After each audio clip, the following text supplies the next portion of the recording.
Welcome, Guardians, to the 49th episode of the DTR podcast. I am your host, Jay, the content manager here at DTR, and joining me this week are my wonderful co-hosts. First up, we have Danfinity. Dan, what's up, man?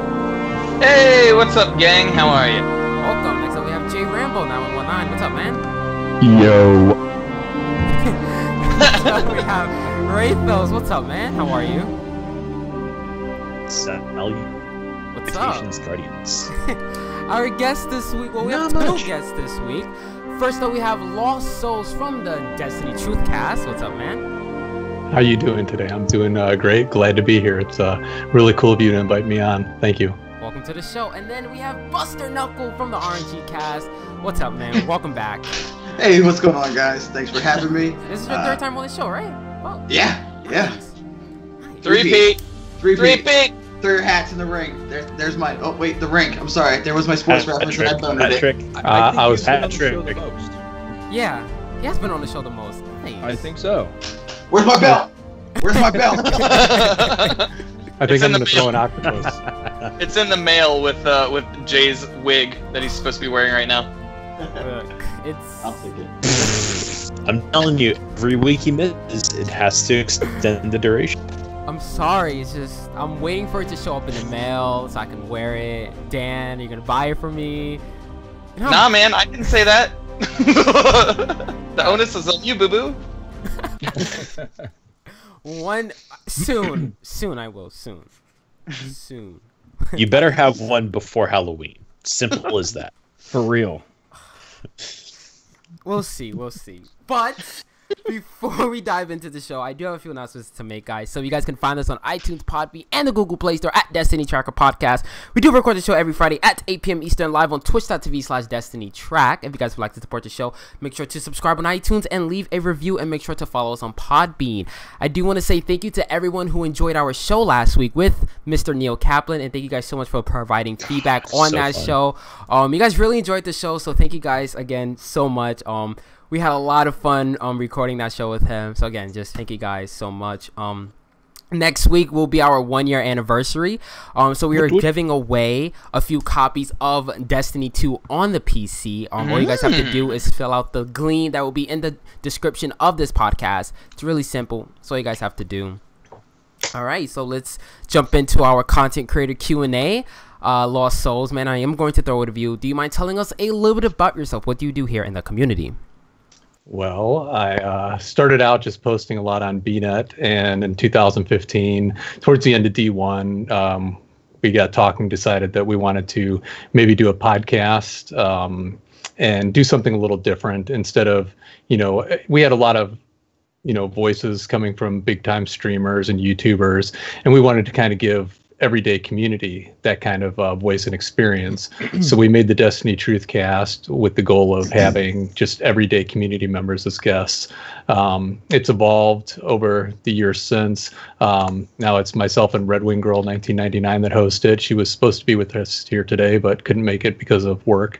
And said she'd love to be on another time with you if you'd like to have her on, by the way. Yes, of course.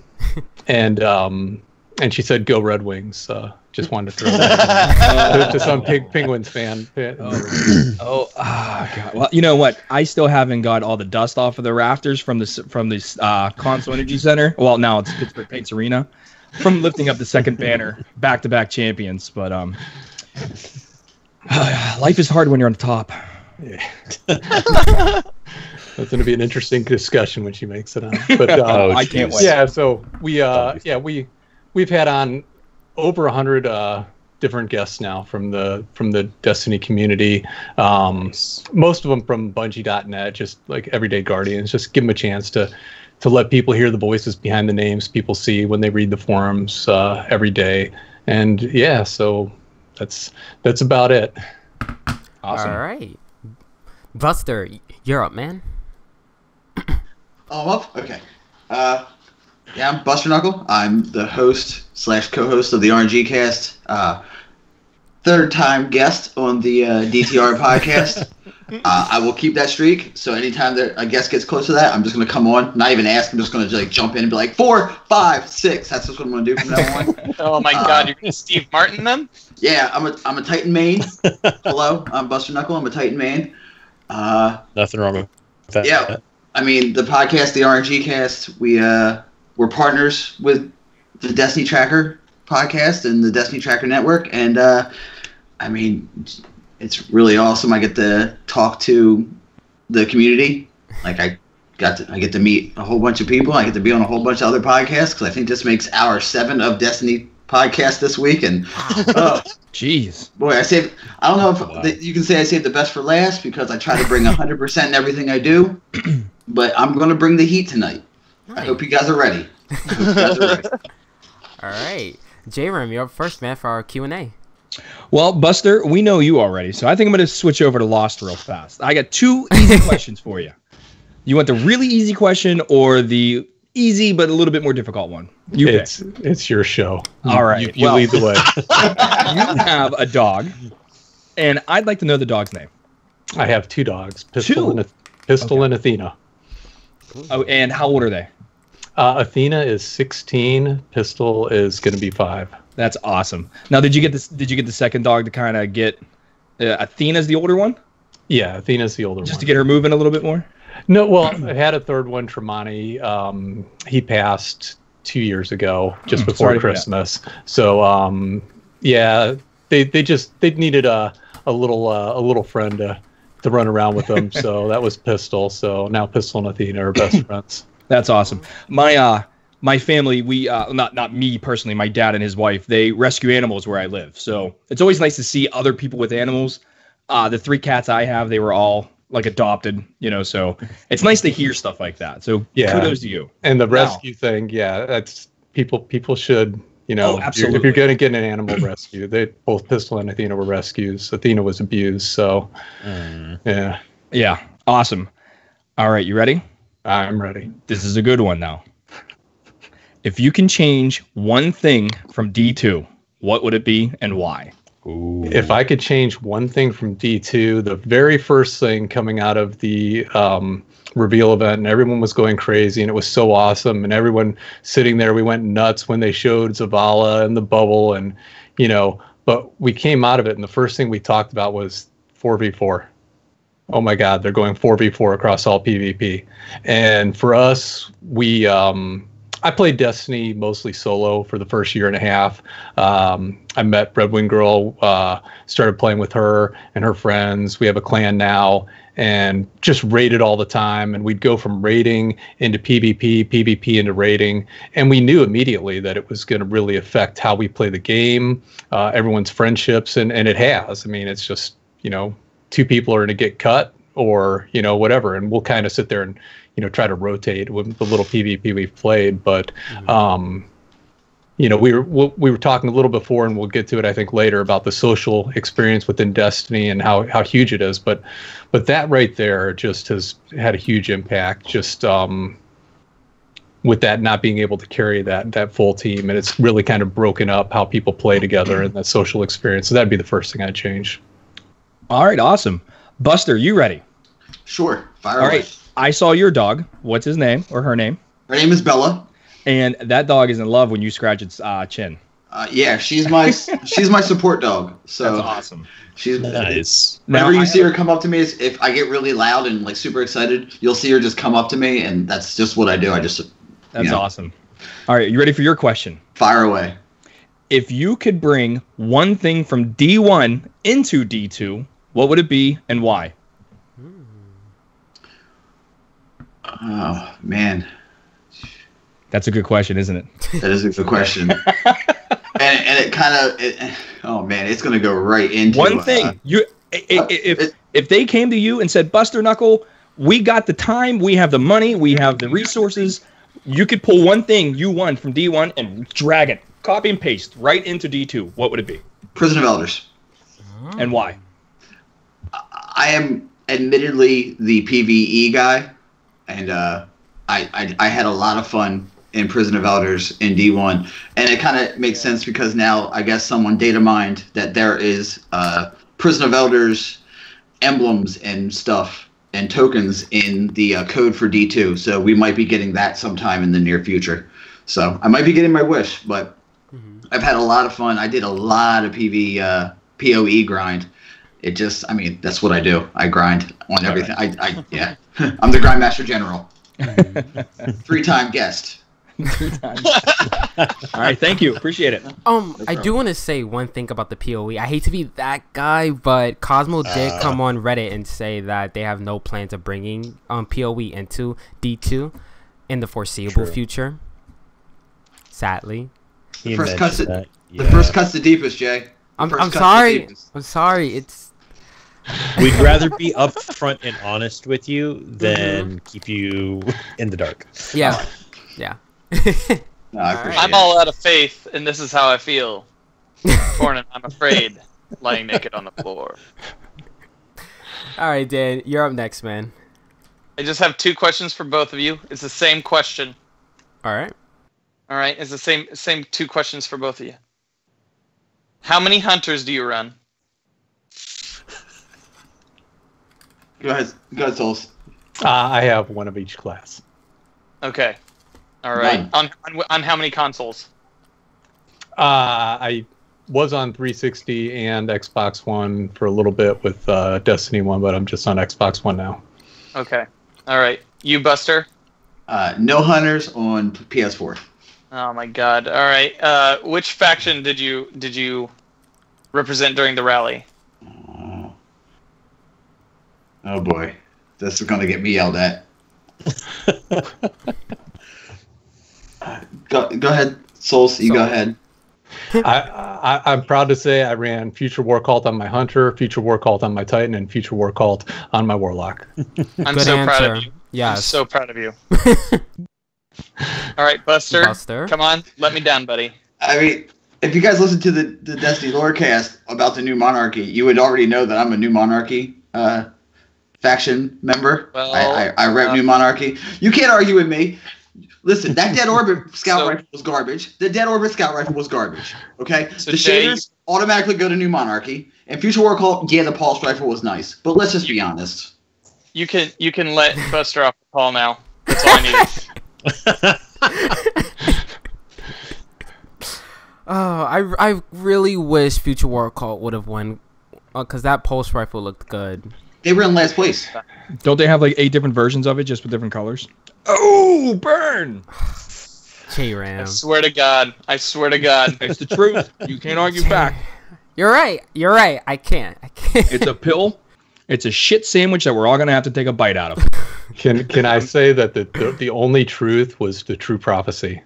Yes! That's the hand cannon, right? Because that hand cannon is sweet. Oh, that hand cannon is sweet. Yeah. It's really good. All right. Rathos, you're up, man. How many times have each of you completed the raid?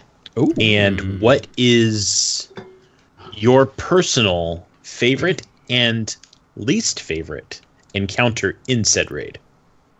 You can go first on this one. I've completed it a whopping once. Nice. From beginning to end, one time. Xanafan from the Barely Destiny show. He was one of the guys. 3 of their guys from the Barely Destiny clan and 3 of my clan. We got together, made the raid super group, and ran through it in under 2 hours. Not bad. Admittedly, it wasn't the first time I've done I've done all of the parts except for Callus several times, but because of time constraints, I had to bail out. For me, oh man, my favorite Gauntlet. I love Rift. I was a Rift runner, so that was okay. I'll be inside. I'm good. Don't worry about me. I can handle this. And my least favorite part, oh man, I would have to say the middle, where you have to grab all the. Okay. Yeah, I don't. Castellium? The Castellum. The Castellum. I don't like it. I mean, I'll do it. It's just the easiest way to get there, but now everybody can go underneath. So I'm just like, my grade group was like, we'll go underneath. We're good. I'm like, oh, sweet. Thank you. Thank you. All right. Souls. I would say, if I had to guess, we've probably completed it at least a dozen times.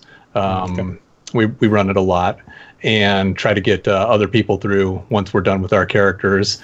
And favorite part of the raid, I just like running just all of it with friends. I mean, for me, it's all about the social experience. If there was one encounter within the raid,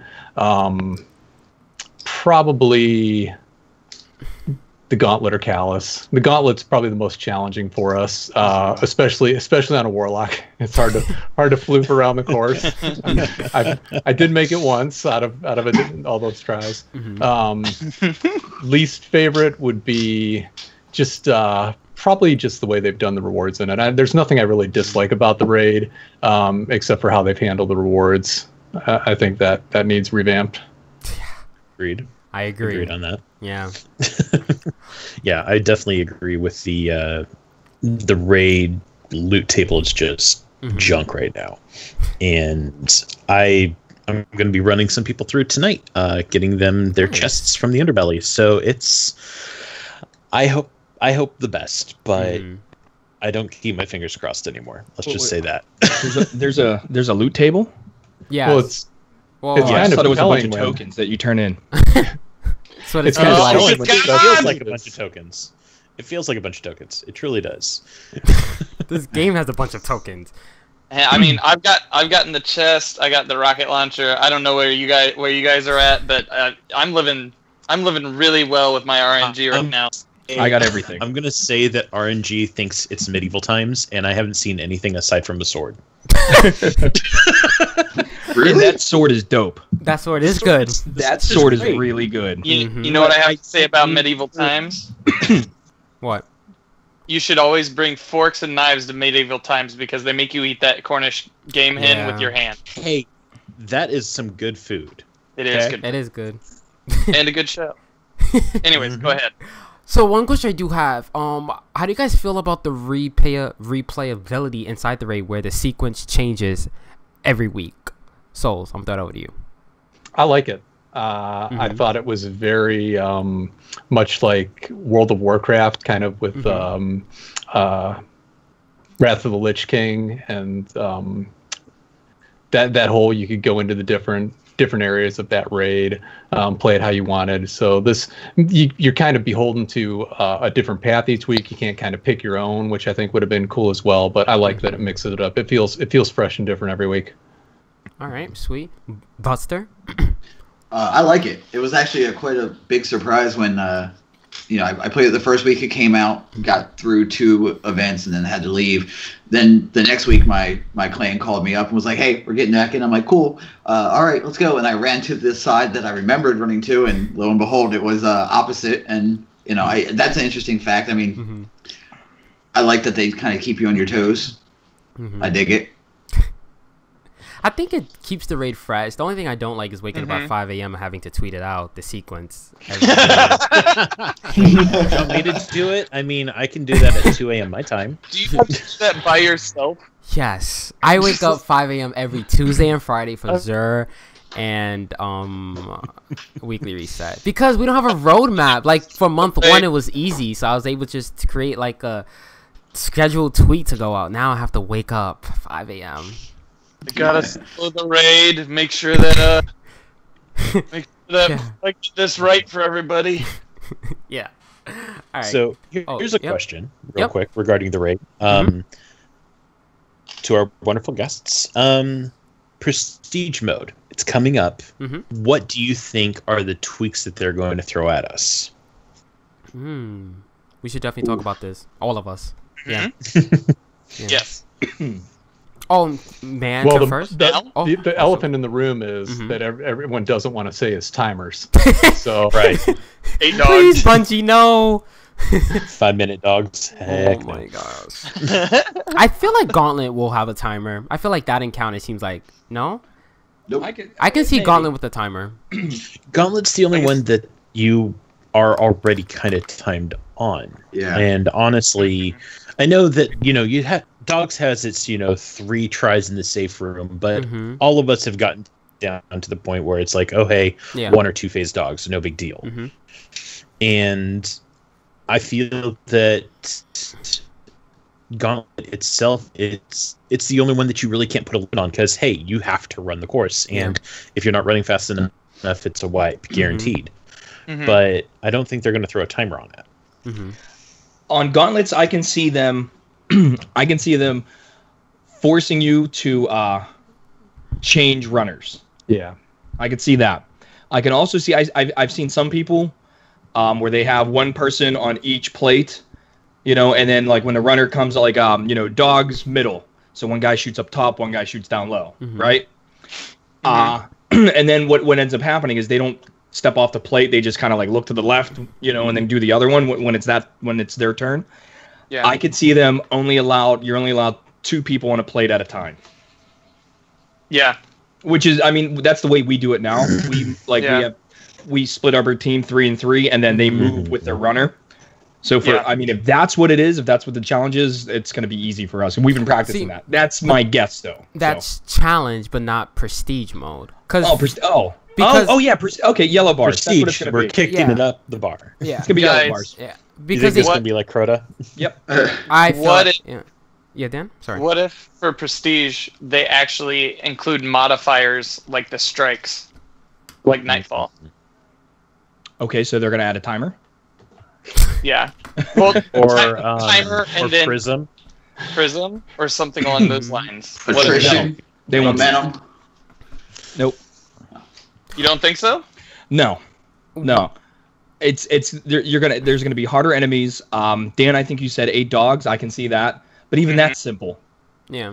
You know, I mean, right now we can effectively wipe out all the dogs with 36 stacks with you know, first pass. Yeah. So all you're telling me to do now is just have 2 people run and go get 2 more dogs. That's simple. Knock them all down to a 3rd health, run back into the safe room, you know, drop down, do it again, you're done. We did I think it was 48 stacks, or maybe the one we had a ton of stack, and then I was playing my Striker Titan.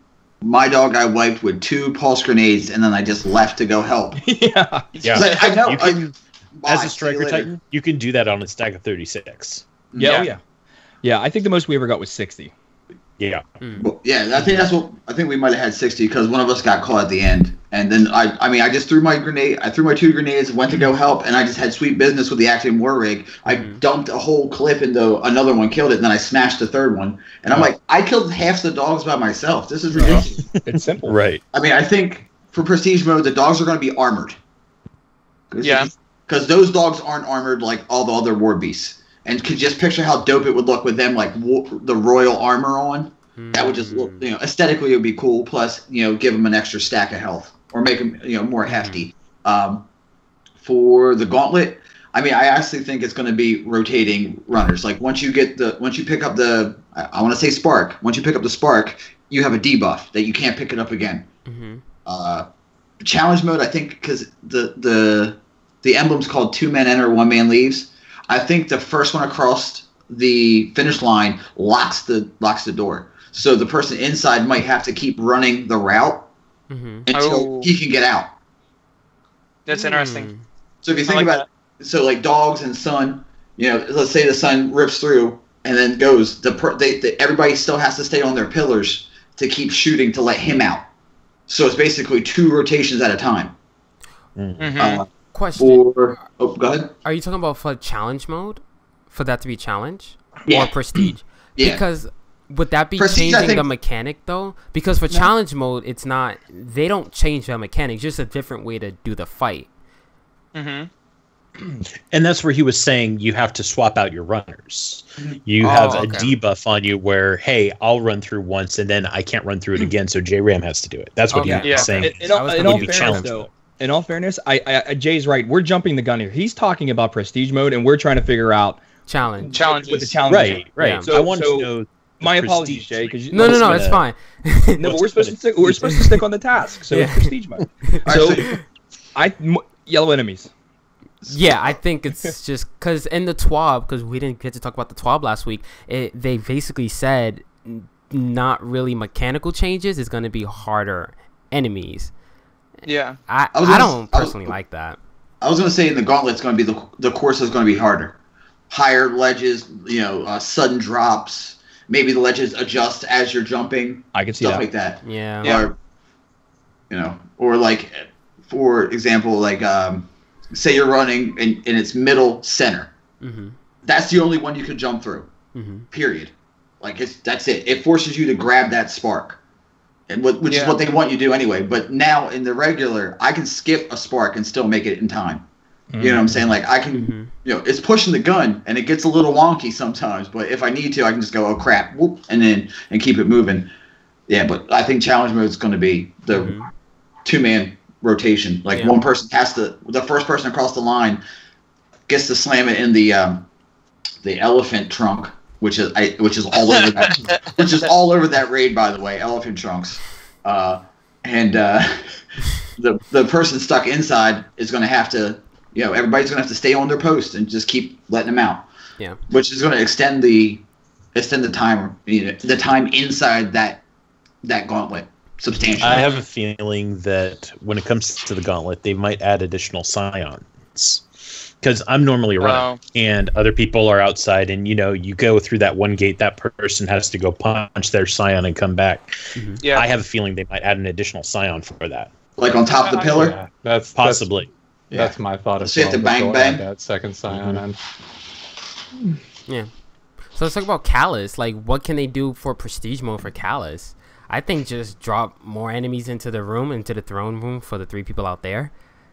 And random yellow health scions inside the void room, purple room, whatever you call it. Maybe holes in the nightmare room. All the more holes. Yeah, I can see that. Mm-hmm. 3 people get pulled at random rather than volunteering. Randomized, yeah. Well, no, they can't do that. They can't do that because you have to. Yeah, okay, I got you. You got those 3 things. That was a great idea, Dan. But as soon as you said that, I was like, oh yeah. Well, wait a second. Yeah. Well, here's the thing: if they pull the people when you jump out, it doesn't assign you who can see what until after it starts the suction. Right. So even then, if they do it randomized, pop 3 people out, 3 people are in at random, kind of like how Atheon is with the time gates. At that point, those 3 people have to decide who's going to go left, right, middle in the Shadow Realm, essentially. Well, no, to work off of Dan's example, they could do that. They're going to suck all 6 people into the nightmare and then randomly pull 3 out. Right. Yeah. So I could see that happening. Yeah. Ooh, that would be tough with LFG teams, I think. Yeah. Don't worry, dude. You got guided games. Yeah. Oh, God. Oh, my God. Stop with that. I need to plan a whole day. Games, guys. While you're waiting 45 plus minutes, you can watch a couple videos.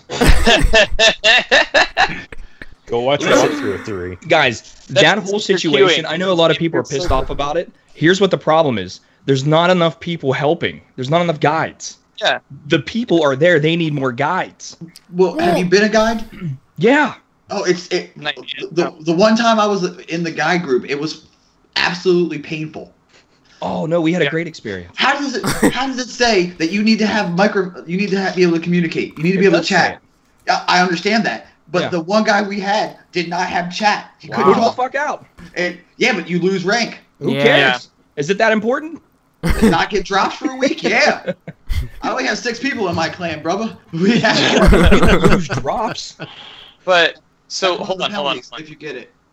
Hold on. So, I've heard of that happening where you don't have a mic and no way to communicate. I've also heard of since it's not regional, it's not region based. International issues. Oh yeah, I've heard that, Dan. Having issues where people don't speak the same language, and that can be rough. You know what though? To piggyback off of that, Dan, Datto actually talked about that, and kudos to that man because he had somebody in there from Italy. Mm-hmm. And he went ahead and looked up Google Translate, words like dogs in German, in Italian. Yeah. And that man adapted to the situation. Kudos to that guy. Das Hound! But I feel like Guided Games is a failure. There's just not enough guys. You can't say that yet. Yeah, everybody's out for their own right now. It's the first month of the game. Everybody's trying to get their wins. And like it's going to be that way probably until like Osiris comes out and whatever the new hotness is. then you're going to have the people who have already completed the raid, have loved that raid, completed the new hotness, and they will go back and start Sherpa, like being more of a Sherpa to the people in the raid. That's my opinion. I disagree. Because what's the difference between guided games and using LFG? Because there's a lot more people in LFG using that. Oh, well, I mean, what's the difference between pulling raffle from a chat? It's everything's the same. Everything's LFG. Mm-hmm. It's just how you're getting the group. So I don't think. What are some ways Bungie can influence people, like make people use guided games instead of going to their forums? Because I feel like they're in a position right now where they have to. Well, look, you get a very cool emblem. I will say that. I think it was a knife. No one cares about that. They care about guns. They care about armor. Yeah, you know, that's what they care about. Mm-hmm. So if I do a guided game, give me a stave for my faction banner. Lost. What were you gonna say? So, Buster, you're saying when you do the guided games, if you have to kick someone, you get punished for it, correct? Yeah. Because I haven't done it. Yeah, because you have an oath. It's oath keeper score, yeah. So here's where I think that Bungie kind of have dropped the ball from the beginning. Is, I mean, we've had games that have had multiplayer and matchmaking for a long time now. Mm-hmm. If you go back to when the 360 came out, did anyone play Perfect Dark when it was on 360? Oh no. Okay, no. Or the original. I don't know about. I played the original. Subsequent Gears of War. But Perfect Dark, you know, you'd go into the matchmaking and you'd have a lobby. And within that lobby, you know, you'd queue up with your friends and you could sign, you know, X amount of other players in there to be bots or open spots for random people to join. And people would look for a match and they'd be dropped in. And instead of like Bungie, how they've always done matchmaking, where even going to Halo, where you're just going to game with different people, those people would stick with you. Gears of War, the first one, when I played the hell out of it, did the same thing. You'd have a lobby, you know, you'd have however many people, and you can invite in however many other people, randoms, that if they're looking for a group, they'd come in. And then you'd go game to game with them. And I've always felt like that's what Destiny should have done with the matchmaking, is let people host lobbies like they're doing with the guided games. They're right. Essentially doing that, but they're then putting the onus on clans and then punishing people if you have to kick people. I mean, if you just have the lobbies and people can form a lobby, you know, we've got 4 people, we want to run the raid, we need 2 more. Why can't you just go with those 4 and queue up, say we need 2 more, and people looking to run the raid, they drop in. If they're rude, if they don't talk, you know, sayonara. You know, the people that are hosting the raid, they have the host has the power to kick. What you just have to do is not let that be abused. You do like World of Warcraft did with their matchmaking in the raids, is you disable the ability to kick once a fight starts. So, you know, you start fighting Callus, you can't kick someone, you know, 30 seconds before he's down. Ha ha ha, we got you. And the kick function is disabled until like a minute or 2 after the rewards drop. I mean, it's a very simple thing. This isn't something that, you know, it's rocket science how to figure it out, because games have done this for a long time. And I just don't understand how that hasn't made it in. And also, it's something that gaming is kind of different now. It can be very toxic. We don't have any kind of default chat in Destiny, and everyone knows the reason why. Anyone that played the Halo games back in the day knows the talk that went back and forth between teams before and after matches when you could talk to each other, and it was not nice. It was not cool. A lot of like really, really nasty things said. But when you played Perfect Dark, I mean, it was a different world back then. And when you played Gears, you know, when people go into your game and your matchmaking, and instead of being, I'm going to play against these people, I'm never going to see them again, but you're going into their lobby and you're going to play on this map, and then you're going to go to another map with them and another until you want to leave or they quit, or, you know, if you're rude, they kick you. You know, it builds up where people might go in and they might talk at first, but eventually, second, third, fourth game, they start talking, they start joining in, and people get to know each other, and it develops community. Because it's very social when you're playing with the same people and not just constantly going against just some random the next game. And that's something I would love to see in Destiny at some point, but I don't know that it will ever happen. Yeah, it's like if you're supposed to be a guide, why isn't it like a requirement that you have to have completed the raid? Because aren't you supposed to be guiding that person? I feel like that's an issue that I see. Yeah. I mean, like how they kind of build it at first, rather than it being a guided experience with the clan. When at the reveal, they kind of made it sound like it was just an in-house LFG, because they're like, you've got a raid with your clan and you're looking for a couple of members, you can just go to guided games and do that. But like that sounded great in it sounds good on theory. paper. Yeah, on paper it sounds good. And there are things that they can do to save it to make it worthwhile. Yeah. But like right now, as the state of the game, at the state of the community that we're in right now, where a lot is salty, and people are feeling like, oh, there's not enough content, and they're going off and playing other games. That's where you're going to have that issue like even more compounded. I mean, I might have just came off a little rough. I've had good experiences with guided games as well. I mean, I've had a couple friend requests sent because of guided games, and it's super fun when that happens. Like when you get somebody and they're like, "Oh, cool, let's go. I got it. Arc buddies, right here. Let's go. Let's clear this Nightfall or whatever." Then it feels good because after we cleared the Nightfall, we stayed and played PvP for a while, and we were just talking, having fun. But when it's bad, it's really bad, and like I said, when you're the oath. I guess when you're the guide and you have to take the oath, if you break that oath, you get negative points. If you get too many negative points, Bungie punishes you. Punishes not just you, but your clan.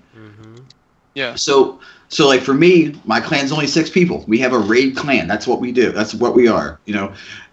If, let's say, the punishment is you don't get legendary drops. Nothing. There's no drops higher than a blue. That's detrimental. Because that's your Crucible Call to Arms. That's your Clan XP. That's your drops. Your flash points. That's everything for a week. Wait, that's actually real? Like that's in game? Oh yeah. If it gets real bad, like say your clan's really like a bunch of griefers basically, they can ban your whole clan. So you have to be real careful when you click that button to be a guide. Okay. So I mean that's. Yeah, that's one of the things you have to be real careful with. I mean, Bungie, they want this to be a social game, and I understand it. And I understand. Like, I made friends. Like I said, I made friends from guided games. But, I mean, a punishment like that, it's... Okay, cool. Let's just say worst case scenario, my clan gets banned for a week. I'm just going to play something else for a week. It doesn't say you have to log in and suffer. It just is a week. Cool. See you in a week. So, I mean, I think maybe if the punishment's so severe, the benefit, I wouldn't say the benefit, but like the positive of having a guided game, let's say you run through a guided game with a raid, you're guaranteed an exotic drop. Or at least, a higher light, something to help boost your light level. Give me a carrot to chase. Give me that doctrine of passing. Give me the gun, the gun that I want. Give me something that makes me. That's the only reason I played Trials Year 1 in Destiny 1. The doctrine of passing. I got it. Went flawless. Got it. Left. Never played Trials again. Yeah. Make it a guaranteed drop, perhaps. Like one of my biggest issues with the faction rally was the RNG, and that's my biggest issue with the game in general. My Titan went with New Monarchy, and I went the entire way, and I never got the helmet. I have every other piece of armor, but I did not get the helmet, and that's what I wanted the most because I like the little frill. Now, one of the things that I thought that they could maybe have done is every 5 ranks in a faction, give a guaranteed drop. Yeah. Make it so at level 5, here's your class item. At level 10, here's your boots. At level 15, here's your chest. Regardless of if I get it in between those levels, guarantee it here, here, and here, and here, so that I for sure have that set. Now, obviously, I don't know if this is a bug with the faction rally, but if all of you've noticed, Dead Orbit and New Monarchy capped at level 30. Future War Cult did not. Mm-hmm. At Future War Cult, you could have kept going level, gun, chest, If it makes you feel whatever. better, you still didn't get the loot.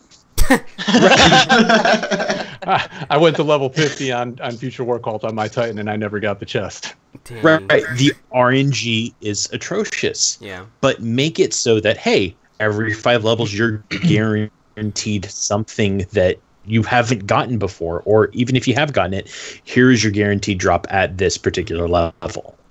First off, Make it, hey, level 30, here's your helmet. Thank you. I'm good. Make it something like that with the guided games, so that, hey, if you do a guided raid, or if you do a guided nightfall, if you do a guided something or other, this is your guaranteed drop, regardless of what you get RNG. You go back to your postmaster, or you go back to wherever, this is waiting for you, period. Since yeah, go. I was just gonna say, let me just go on the whole faction rally thing. First off, not all RNG is atrocious. RNGCast is great. There's one for you. I meant in game, I only. I'm just busting a rib. But maybe like just to expand on what you were saying, the guaranteed drop, make it like it was in D1. You can either choose weapon or armor. That way you can pick and choose, because I'm like you. I pledged New Monarchy for all my classes, really, but for my Titan, and I didn't get the mark. I got everything else, just didn't get the mark. And I got about 13 shotguns. So for me it was tough, but yeah, I got like 4 sidearms, and I don't need 4 sidearms. Well, isn't that what you chose New Monarchy for? Considering all the guns are static rolls, I don't need duplicates. Can I ask you both a question? sure, go ahead. So you have the set giveaways, you get your full set, they give you one every 5, whatever. What are you going to play the next faction rally for? Just to get the new gun, because the gun itself might change every time. So we had the sidearm for New Monarchy, we had the pulse rifle for Future War Cult, and we had the scout rifle for Dead Orbit. Next faction rally, hey, Dead Orbit's giving away a rocket launcher. Future War Cult might be giving away their sniper rifle. New Monarchy might have a sword. Who knows? Have that weapon that the faction reward itself, have that change up. Hey, maybe I want that sword and I want my faction to win. Sure, I've already got all the armor for that faction. I'll play the hell out of that faction to guarantee that I get that weapon. Yeah. But as far as the regular drops, I mean, you're doing that grinding and you'll already have everything, which let me say this, even when it comes around again, by the time we get through 2 of these, everyone will probably have full gear sets of everything. So what's the longevity of this, I would ask. But beyond that, to playing for the weapon, Dead Orbit could have a booger as their prize, and Dead Orbit's going to win the faction rally. So, it doesn't matter what you do. Dead Orbit's going to win the next one, and the one after that. Didn't they have a booger? Didn't they have a booger this time? They had a dumpster fire. It was a booger in a dumpster fire. Oh, I don't know. I think as far as the clan thing goes, as far as guided games goes, as far as all of this goes, there's a really good opportunity that could have been taken to have specific gear sets for guides and for clans. That way, you knew when there was a time in Destiny 1 when you got that shader for being a year 1 guardian, and you got that emblem, and people could see you in the tower and be like, that guy knows his shit. That guy's been around for a while. Yeah. And they could message you and you could set something up. That's kind of like how I got into that's how I got into my first clan. I saw a dude in raid gear and was like, dude, I need help with the sword quest. And he said yes. And so, in order, there could be, and I think should be, more incentive other than just a ranking for most of the activities in this game. And even then, it's a ranking that you can't see. Mm-hmm. I mean, Bungie loves auras, so give the guide or the Give them a halo. Give them a halo. Give them that blue. Give them the blue halo that everybody wants, like from the Nightfall Year 1. That way, boom, we all know who it is. Okay, that guy can guide. He knows the raid or the Nightfall. Whatever it would be. Also, go ahead, Dan. They got enough money. I mean, they could probably hire Beyonce to redo Halo, so that as you're walking by somebody, that's playing. Nobody. Nobody. But the answer's sold. What will make me pledge New Monarchy next go around? Other than obviously they're going to have a different gun, because that's what I think is going to change. I would hope that the armor would change a little bit, because they do have a deep guide. They can go back to Destiny 1 to pull up like classic armor sets to make it like, okay, this is the New Monarchy set, whatever. That shader, my friend, that shader is number 2 as opposed in all the shaders. I mean, that you can get. Okay, Iron Man. Listen, that shader on my Antiope looks amazing. I'm just saying. Okay, all right. Before we change gears to Iron Banner, I do have a question. Instead of weapons being sold, how would you guys like exotic class items as the gear? Like if your faction wins, you get this awesome exotic class item. Would that be cool? Would that be a reason why you pledge to a certain faction? I think you'd have to questify that. What do you mean? Like, I mean, kind of like what Destiny 1 had. You had to grind it to 25 and. Yeah, but there's no levels in this. Go through a short quest. Like the factions they don't have levels to it. Yeah, they kind of do, but not in-game levels.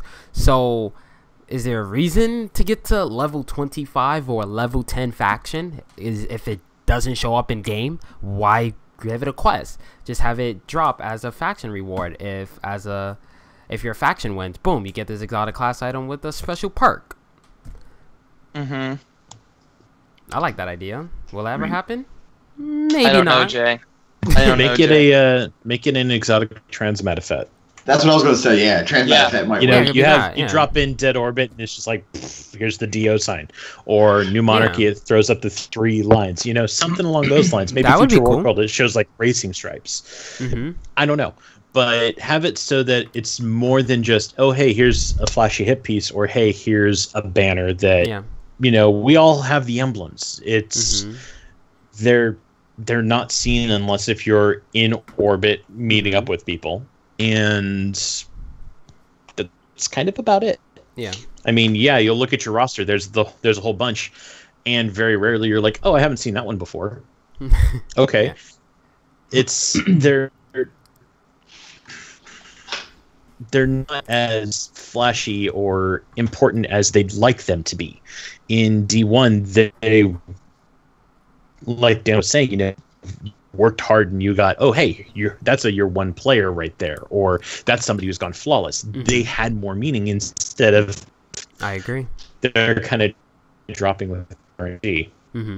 Or they don't have impact in D2.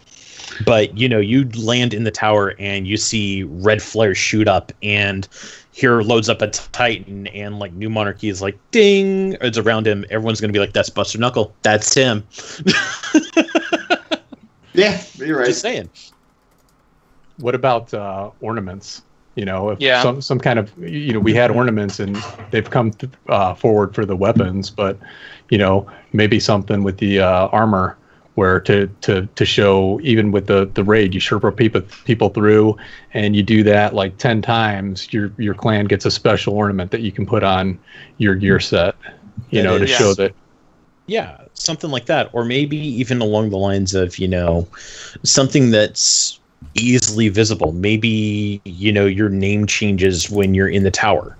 When you're walking around and you see, oh, there's a 2020, maybe something that instead of it just being blue, it's red for New Monarchy, black for Dead Orbit, purple for Future War Cult. Or maybe you can customize the coloring of your name. Instead of, oh, everybody's name is white, it's customized dependent upon, oh, hey, you've done guided games. Yours is now gold. Or you've done so many guided games in the raid. It's now has like a little parentheses after it or a little asterisk. And if you go to inspect them, oh, hey, here's a little bit of more details.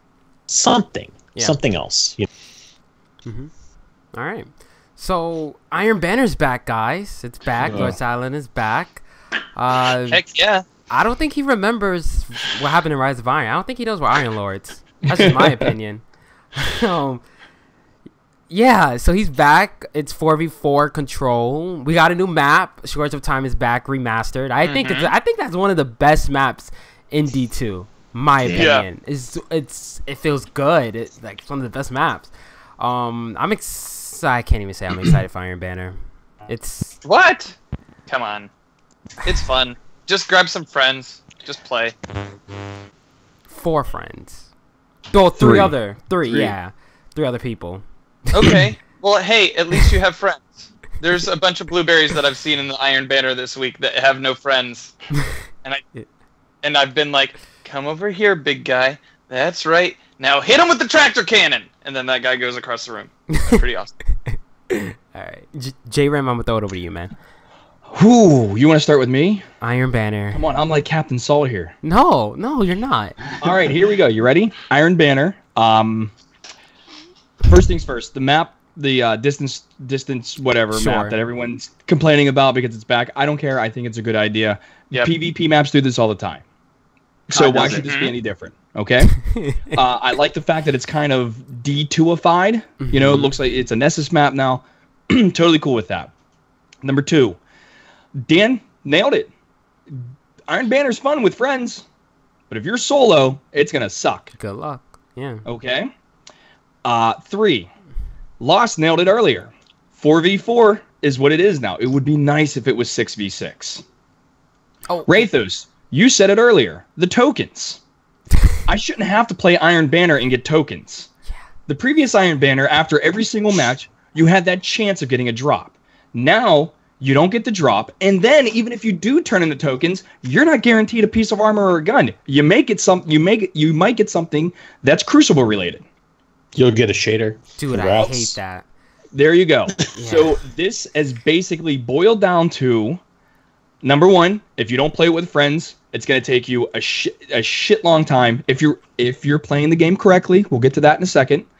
If you're playing the game correctly, it's going to take you a long time to get that one package, right? Number 2, after the 10 packages, you get the emblem. Whoop-de-doo. Okay? Number 3, there are no bounties. I went back into D1 just to feel it again. And without thinking, I ran over to the bounty guy. What's his name now?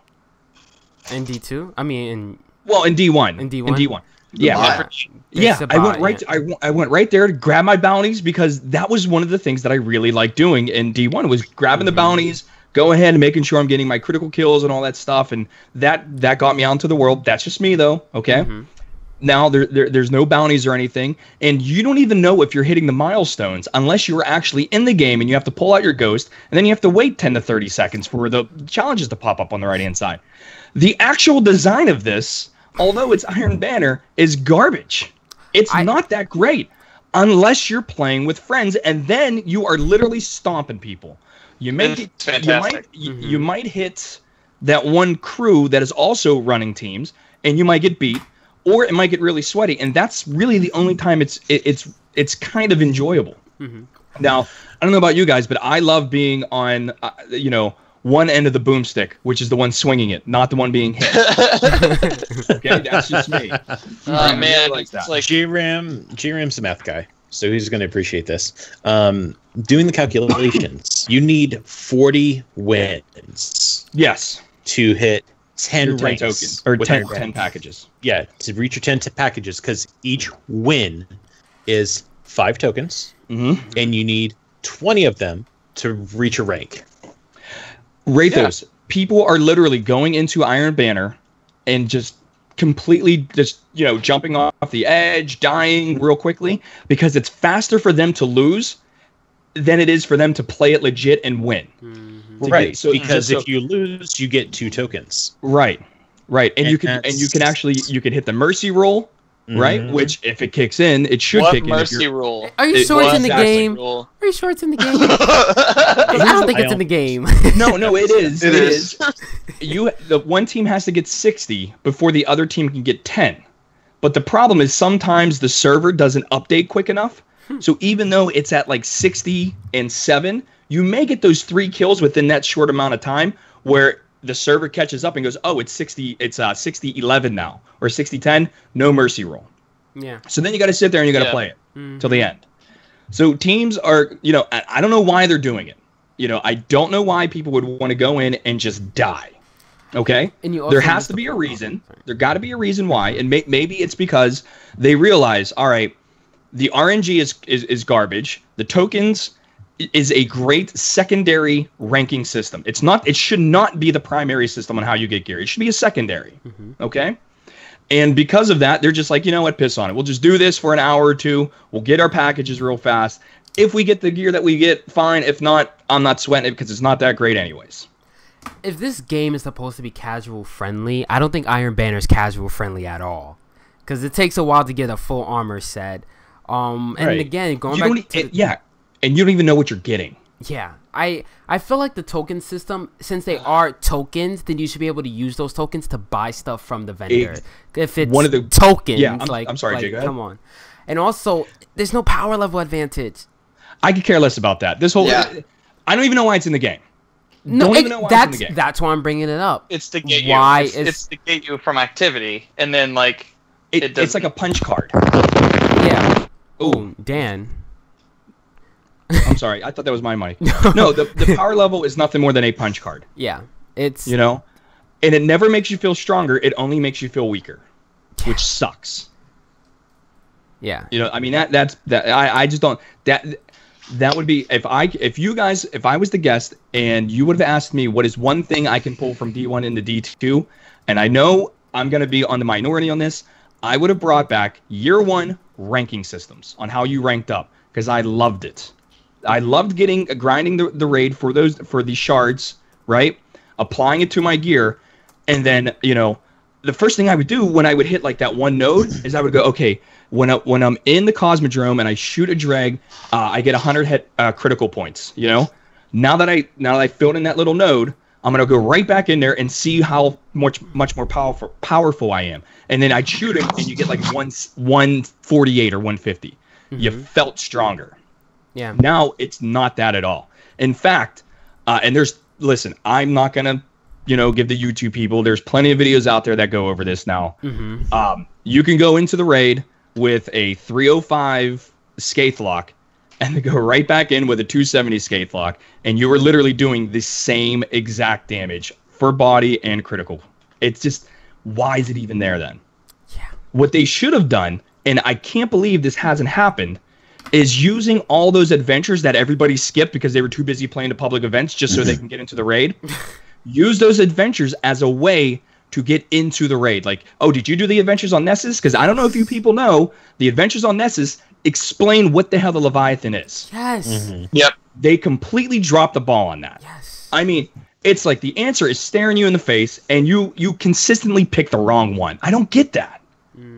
And something I kind of wanted to mention when you were talking about jumping back into D1 and running up to that bounty board, and you run to your planet and you're doing your arc kills, you're doing your precision headshots. To me, it feels like they kind of replaced that bounty board with our planetary adventures, which nobody's really doing, like you're saying. Right. I've done all the adventures on all the planets, and every week the reset happens, and it's like, oh, hey, here's 4 more that you could replay. I go and replay them. Oh, guess what? They're all going to give you blue gear. Whatever. It's giving me something else to do other than jump into Iron Banner, jump into PvP, wait for a team to get together for the raid, do all your flashpoint, do all your planetary stuff. It's like, oh, hey, drop down on to just pick up 10 data lattice, kill 20 people on a pike that you stole and do a lost sector. I've done all that within an hour of dropping into D2 with my main character. 3 hours 3 hours done, my Hunter, Warlock, and Titan have all done all the planets for all their rewards. I need something more to do than wait for, the rest of my crew to get on to run a raid. I'll run and do the adventures. Mm-hmm. Give us something a little bit more. Give us more incentive than here's a blue, or even when you're first leveling up, it's here's a upgrade point. Okay. Is it? Let me piggyback off of that. Mm-hmm. Is it give me something to do, or should the argument be give us something meaningful? Give us something meaningful. You know what I mean? Yeah. Because right now the adventures do nothing for you, and they don't. Right. And right now it's something to do. Yeah. Give me a meaningful reason why I'm doing it. I think what's the phrase that Bungie likes to use? Oh yeah, respect the player's time. Right. Okay, and that's directly from them. That's not a JRAM thing. Yeah. All right. I would even go as far as making the argument in vanilla year 1 Destiny. All right. We had a lot of people complaining about Forever 29. How many of us have heard that argument? Everyone. Yeah. Right. So what Bungie did is they made it easier for you to, max out your light level. I think the argument isn't we need a different way to max out our light level. It was an RNG problem. You just weren't getting that necessary loot that you needed. Mm-hmm. So people were bitching about, I don't have the helmet. I don't have the helmet. So what did they do when House of Wolves came out? They guaranteed etheric light that would automatically bump it up. So that was their Band-Aid fix for the real problem, which is an RNG problem. They need a better RNG mechanism. Mm-hmm. And we're still, guys, this is year 4 or year 3, year 4, whatever the hell it is. And we are still having the same arguments. But JRAM, my thing is this game is not an improvement from Rise of Iron. I feel like it's not an evolution, is what I would say. It's an evolution. It's a better version of D1 It's vanilla. a better base game. Exactly. Okay, and Dan, I'm glad you said that because I think that'll lead us into the next topic, which is the little tweet I had, which is if you think D2 is great, because I hear it all the time. Is why compared to Destiny 1? It's why? A better base game. I'm going to give you some reasons why I think it's great, and then I'm going to give you reasons why I think it's I do want to worse. say one thing. Before we jump into that, I do want to introduce Red Wing Girl for joining us. Hey, hello. Girl. Hi, how are you? Welcome to the show. Welcome to the salt mine. Wow, you guys are pretty salty. Not all of us. Not all of us. Only one. Only one with an opinion that's not afraid to share it. Oh, wait a minute. It's coming, J-Ram. You haven't talked to me then. Well, Jay, for you, it's a good one too. Yeah. Go ahead, Jay. I can't see her yet. Do you have a camera? I don't. I'm okay, sorry. that's fine. I just want to know why Sidney Crosby's the best hockey player ever. Never heard of him. Very good. Very well done. I just want to ask the one thing I know about hockey. Wouldn't that just be Wayne Gretzky? Isn't he the greatest? Gretzky had an amazing supporting cast. Gordie Howe was Gordie Howe. We'll talk about this afterwards. I really like looking at your profile picture on Twitter because I tried to do a little bit of homework, and I saw the Red Wing flag, and I'm like, oh my god, that's great. Because normally I didn't make the connection with your name and hockey until I saw that your emblem there, and I was like, oh, that's fantastic. Did you see what Jake did for one of my dogs too? He did no, a little I didn't. thing Is it on Twitter? It's actually a Bungie. It's a what do you call it? Avatar. It's an Avatar on Bungie.net. Yeah. Jake, okay, Yeah. I will look at it after the show. It's so I promise. cute. Yeah, it's great. All right. Welcome. Yeah. Go ahead, Jay. Take over. So you are from the DestinyTruthCast, along with Souls. Do you mind just telling us a little about what you do in the community? Well, other than doing the podcast, not much else. I'm basically just play the game to death and work with Souls and try to get people on from the BNet forums. It's a place where I think there's a lot of people in that community specifically that are probably the most salty, have the most opinions, that have been there the longest, that have probably the biggest background in Bungie games. And so there is a big group of people that are there that are very opinionated. And so we'd like to just bring them on and just bring everyday BungieNet users and whoever else, there's a lot of people in the other communities, and just have them come on and talk. So Nice. it's been kind of interesting.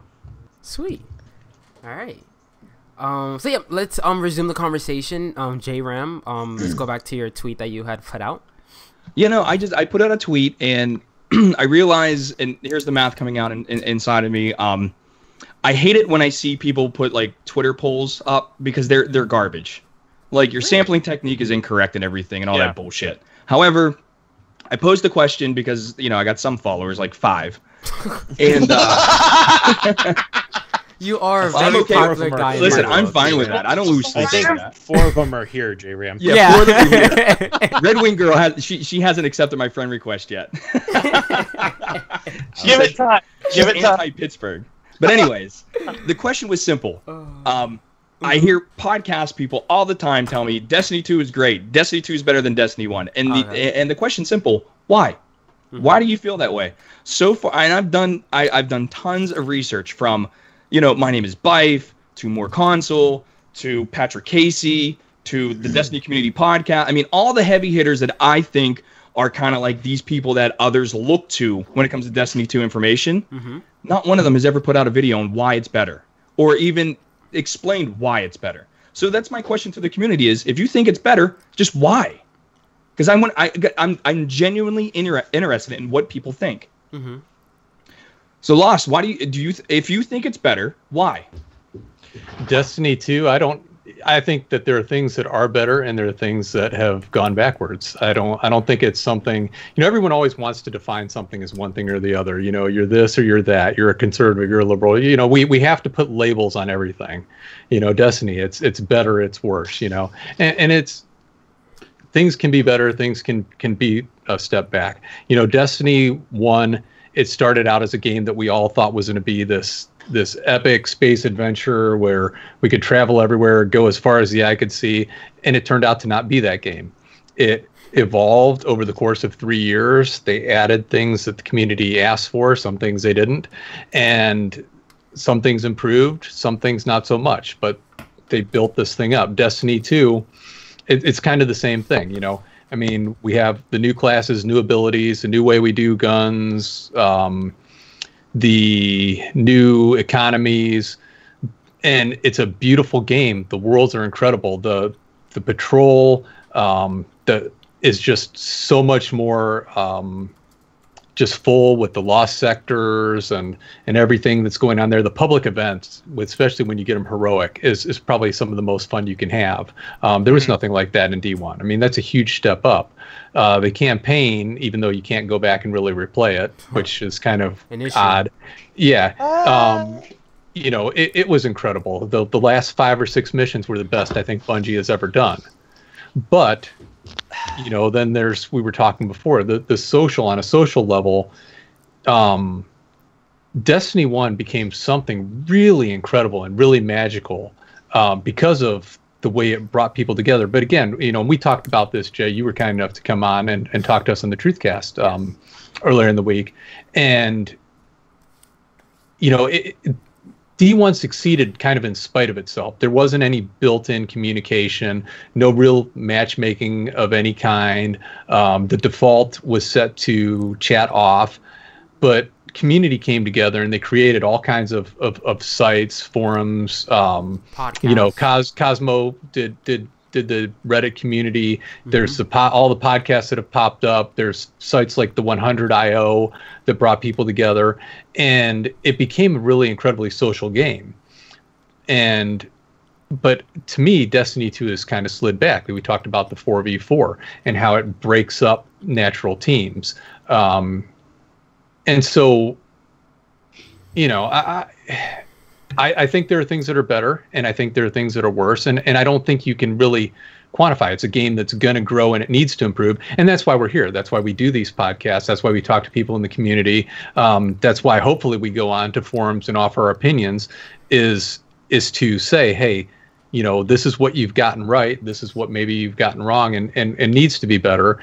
And like you were talking earlier, you get that default answer. If you don't like it, just leave. That's not the answer. Oh, dude, I get it all the time. Oh, Jay, why do you even play it? You're salty, blah, blah, blah. And it's like, listen, I get that answer too.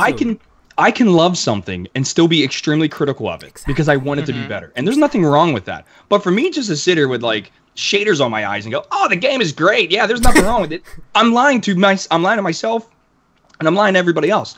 And I'm not a liar. I will tell you flat out. I'll give you the opinion whether you want to hear it or not. Now, I think everything that you labeled, I 100% in agreement. You know, that's the social aspect. It's great. I'm sorry, Jay. I keep cutting you off. No. I was just like, are we wrong for thinking this is technically year 4 of Destiny and keep comparing it to D1?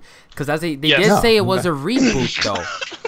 No, I'm just reading chat, and I'm just like, are we wrong for thinking that? Because they did say it was a reboot, but I'm just like, they can't just scrap what they did in the past. A perfect example is Iron Banner. There's no lore. I used this comparison earlier this week, and I think it actually, I think it fits in. Okay. So, Destiny 1 to Destiny 2. So, I'm a huge comic book fan. I've been a huge comic book fan for years. The first comic that I ever picked up was Thor. It was during the John Romita Jr. run. And my mom and I would go with my mom to the grocery store, pick up Thor each month that I was able to go with my mom to the grocery store, pick it up, read the story, and then wait another month to get the rest of that story. Sooner or later down the line, I ended up falling off with that issue. But another series of Thor came out that I read by Jason Aaron. It's the same character. It is the same base. You have all of these things, all these memories with this character. You have the storylines that still back it up, but each time, incrementally, it gets passed off to different hands, and it gets better over time, in my eyes. Yeah, but he's not fighting the same missions and the same mission structure and the same enemies. But these are the same hands. Hold on. I'm sorry, Dan. I cut you off. You're right. So each game, I think of as another volume in the set. You have a soft reset where you give each sequel is like this as well. You give a soft reset to make it feel like there's change without really giving too much change. I kind of feel like this. Like, if you want to compare Destiny 1 to Destiny 2, you have to look at the 5-week mark at Destiny 1. And that's the only way that you can actually compare it. You can't... This is a completely different structure. It's a completely different story, the way they've gone with this one. And you have to kind of isolate it and go back 5 weeks. Now, there's a lot of things in Vanilla Destiny that people look back on fondly, but I never really looked back on it fondly. We had a ton of materials that we were like driving around trying to find, and there was just a bunch of wasted time. There wasn't a lot of play time, and so over the course of 3 years, they developed it, they built on it, they did changes, and we're sort of like leaping from that to D2 and saying, oh, it's not better than D2. Well, in ways, it's not. But let's talk about this in 3 years and see if the parallels between D1 and D2 are actually better or worse than each other. Right. Well, let me ask you this question then, because you're bringing up a really interesting point. What if, and I'm just hypothetically speaking here, what if Bungie rolls out the content the same exact way that they did in D1? They're not doing that. Dude, we already know they're not. You can't say that until it actually happens, though. Well, we know that because Activision came out and said specifically that the content is going to be coming out way more in D2 than it ever did in D1. They have a completely different way of rolling out updates and content. So they're sort of, the factions was an event. I mean, for us in D1, it's like, why wasn't it just there? But they're treating it as an event. Iron Banner, this is not an event, in my opinion. It's just Crucible. So we have different views on what happened in D1 versus what D2 is, but I believe that content is going to come out more and more and more and more because that's what Activision promised, and that's what I expect to see. See, I think it's going to be really interesting to see if they come out with strike-specific loot, and then they come out with heroic strikes with mods, and then they come out with strike scoring. Because if they do that, they're following the same exact model that they did before. Right. And so do you want to get treasure keys and open up for the same gun that you got in D3 over and over and over with the 5 strikes? Because I don't. We're doing it now with the tokens, though, don't you think? But we're not getting specific loot for the same open treasure boxes. That's because the loot itself is not specific. It's generalized. Right. So you're getting more loot based on how many tokens that you exchange in. But what is better than that is that you have individual planets that provide complete armor sets, which I think is better than playing strikes over and over and over for one gun or one piece of armor. And I kind of agree with you. There should be some sort of reward, but there is. You've got the Vanguard, which I think has specific loot. They have armor, they have weapons. You know, it's kind of the same thing. You're building up to the same thing. You're just not getting a reward at the same time. And I think that's what people expect. I think what hurts this thing is people don't think tokens are a reward. What people expect are engrams and, you know, actual pieces of armor or guns. And that's because that's what we were used to in Destiny 1. But now what you get is the engrams building up to it. And then you get the tokens that you can turn in for armor sets specific to the Vanguard. If you do Ikora, you get arms or you get armor specific for Ikoras. What I wish they would do is make it so that you can do as many Ikora missions as possible so that you have more chances to get the armor, that maybe she could have a specific gun.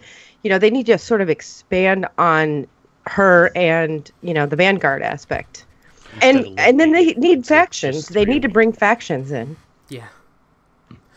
Well, let me ask you this question then, because everything you're saying is spot on, and I'm really digging it.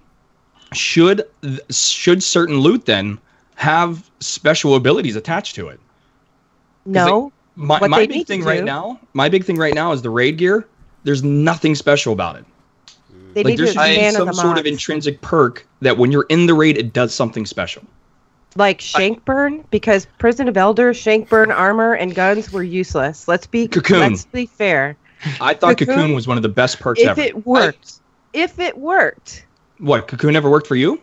On the machine gun? Oh, it always worked for me. Sometimes. But see, that's a really cool perk. You know? It is a cool perk. If you got the boots in Oryx and you were torn, you had increased agility. That I like, yeah.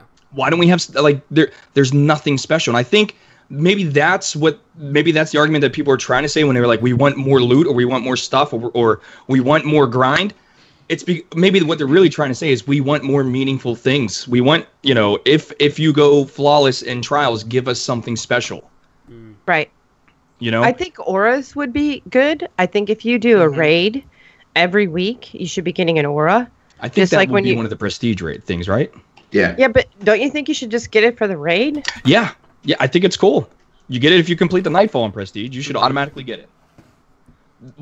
I remember that feeling when I booted up D1 for the first time and I saw this person running past me with that blue flame going. I'm like, what is that? I want to get that thing. And it took me like 2 weeks to figure it out. Like, oh, they did the Nightfall. That's how that happens. Mm-hmm. And then it got me off my ass to start making friends. I really think what it comes down to, specifically in D2, for the type of thing that you're talking about with specific perks on weapons and armor, I think it comes down to the mods. I think that they need to expand on the mod program so that you don't just have, your agility and, well, you don't have agility, but you know what I mean? You have other mobility things that work, that boost your armor or boost your weapons in ways that are unique to how you like to play, or that may give you the god roll or whatever, something that adds on to that actual weapon or piece of armor. Yeah, and unfortunately, I don't think they'll ever do that because you use the term god roll, and that's one of the things that killed D1. In fact, the more I think about it, PvP is ruining this game. They need to balance and keep those two worlds completely separate. So, and here's to add on to what she's saying with the mods, and I've got Cosmo, talked in the This Week at Bungie about Endgame and wanting people to to give their ideas on how it can be better. I've got a post up, got a lot of responses to it, and one of the things that people talked about a lot was the weapons and the static rolls. And a lot of people want to get rid of the static rolls, go back to the RNG rolls, and I am not one of them. I hated having to sit there and play forever to never get a gun drop that you wanted through RNG. But I think that what Red Wing Girl is saying with the mods, and this is kind of what I was talking with people, is you could take the current static weapon system, and you know, we all have access to these weapons. They're static drops. If you add one more mod slot onto each weapon that everyone has access to for things like explosive rounds or range or Firefly, you know, these or Third Eye, you know, put one mod slot, you know, that's, I don't think that's going to break balance and be this god roll problem, because again, it's something that everyone can put on this weapon that everyone has access to. And I think the game does need that diversity, and it needs something else to make people, you know, be able to set up kind of their gear how they want. I think that would kind of fix this problem of every weapon's the exact same. You know, we all have the same Uriel's gift, you know, we all have the same whatever. You know, put a mod slot on there and let people add a perk to it. You know, and do you have to do it for everything? No. Maybe do it for the raid weapons. Maybe that's the raid perk. If you get a raid weapon, you've got an extra slot that you can take and you can customize with a perk that you want. You know, trials, whatever, the same. But I think that's a good idea with the mods. And I'm going to go ahead and agree here with Lost about the whole, you know, static rolls and the whole RNG god rolls. I don't want to say hated, but for lack of a better term, I despised god roll guns in D1. Yeah, but where did you having to despise sit there them in? and both PvE and PvP? Really? Because PvE? here's the thing. Here's why. There were people that absolutely loved hand cannons. I'm not a fan. I am an auto rifle guy through and through. It is my gun of choice. Always has been, always will be. Now, in D1 and now in D2, you have static rolls on guns in D2, whereas in D1 you didn't. And there were people that would grab a gun in PvP through trials and bring it into PvE. And I'm seeing them just wreck everything that they walk past. And I'm like, when can I do that? I need to go get that through RNG. And even then, I have to do a specific event. Now, in Destiny 1, I hated it with the aspect of I have to keep duplicates of a particular weapon because this one has this roll, this one has that roll, this one has this roll. And finding it, narrowing it down to the ones that I liked most, irritating as all hell. I can go into Destiny Item Manager in D1 and see 5 of the same pistol, and each one has different stats because of the roll. I now can go into D2, grab Destiny Item, hit compare hand cannon or auto rifle or whatever, hit line them up, and I can see this one has more blue than anything else. I don't need any other gun than that. And that's removing from the versatility and the randomness of the guns. So it hurts and helps. It helps for the classic, or every day-to-day player, not the competitive, not the people that are going out and hunting down those best items. It's good for the casual player. It's like, oh, hey, there's 5 rocket launchers here. Which one is compare? That one. Click, equip, go have fun. And in D1, you couldn't do that. D1 was much more for the competitive player, and D2 is not, which they've been saying since launch. Now, I myself, I run the Blue Shift, which is a rocket launcher, which has the biggest explosion radius next to cluster bombs, which I run that in Crucible. I run that in regular PvE. It does insane damage, even if I miss. If I had a rocket launcher with cluster bombs, I'd probably use that instead. And it's allowing me to fixate on my set of guns. instead of, oh, hey, I have to have this particular setup and I have to find maybe this one god roll gun that might drop from this strike, and I have to play the strike 500 times in order to get this god roll. And even then, it's not a guarantee, because RNG has never loved me. Yeah, but even I feel. Go ahead. No, I was going to say when you made that argument about PvE, how many times have we heard the community outcry over a gun that's OP in PvE? Where they're like, oh my god, we have to change this because it's ruining my PvE experience. Gallowhorn? No. Prison of Elders? No. Gallowhorn didn't ruin the PvE experience. Yeah, it just made it easier. It made it easier to do things. But you couldn't do anything with anybody unless you had the Gallowhorn. They brought it back. They still brought it back. But they gave it just as devastating. But they gave it to everyone. It wasn't. But they brought it back. I don't care if they gave it to everybody. They brought it back. Mm-hmm. You know, every time there's been a weapon balance, it's never been because of PvE. It's never been. That's actually not true. The reason why they took away the Gallowhorn was because of Crota and the requirements that people were making of fire teams. That if you didn't have the Gallowhorn, you couldn't go into LFG. But that's not that's the design of the raid's fault. But that's not how Bungie responded. Make it like that. And even then, when they got rid of the Gallowhorn, just use Hunger Crota. It was just as easy.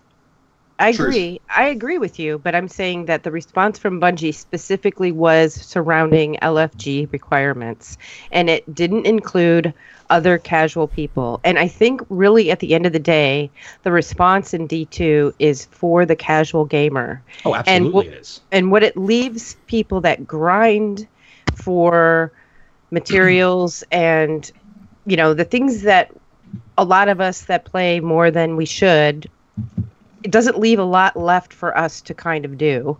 And they need to find a way, I guess, to try to find a way for us to be able to enjoy that same grindy feeling, that same sort of hard kind of, and I think they've done that sort of with Prestige, and I think with the Prestige raid, you know, that will come out. But unfortunately, where they fall on that is that we don't get an exclusive sort of armor piece or weapon, or, you know, we get the aura, and that's really all the reward that we get. It's sort of kind of like with Iron Banner. Iron Banner was always meant to be end game content.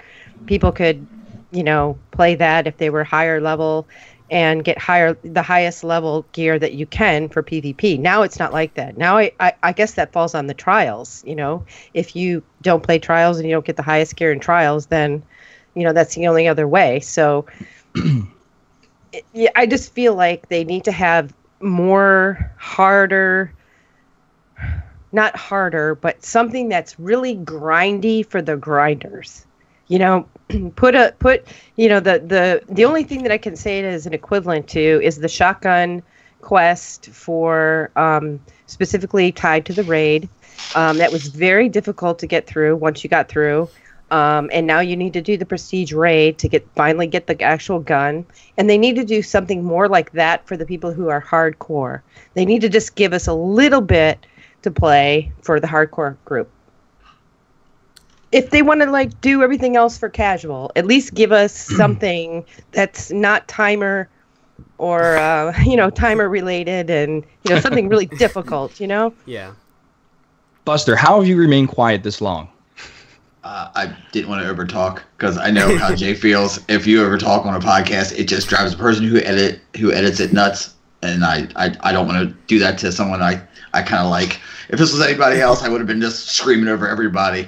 So, well, I do have a question. Yeah, I do have a question directed to you. What can Bungie do to make in-game content relevant in this game? Because what is considered in-game content in this game? That's my question. Raid and trials, generally. I mean, to everyone else, I believe that's how it looks. But to me, my in-game content, I'm grinding to get a set of the planetary armor, which I like. Okay. Mm-hmm. Zavala has a specific set of armor. Ikora has the plot armor, is what I call it. It's the story. It's the armor you started the story in. Mm-hmm. If you didn't know, it's legitimately plot armor.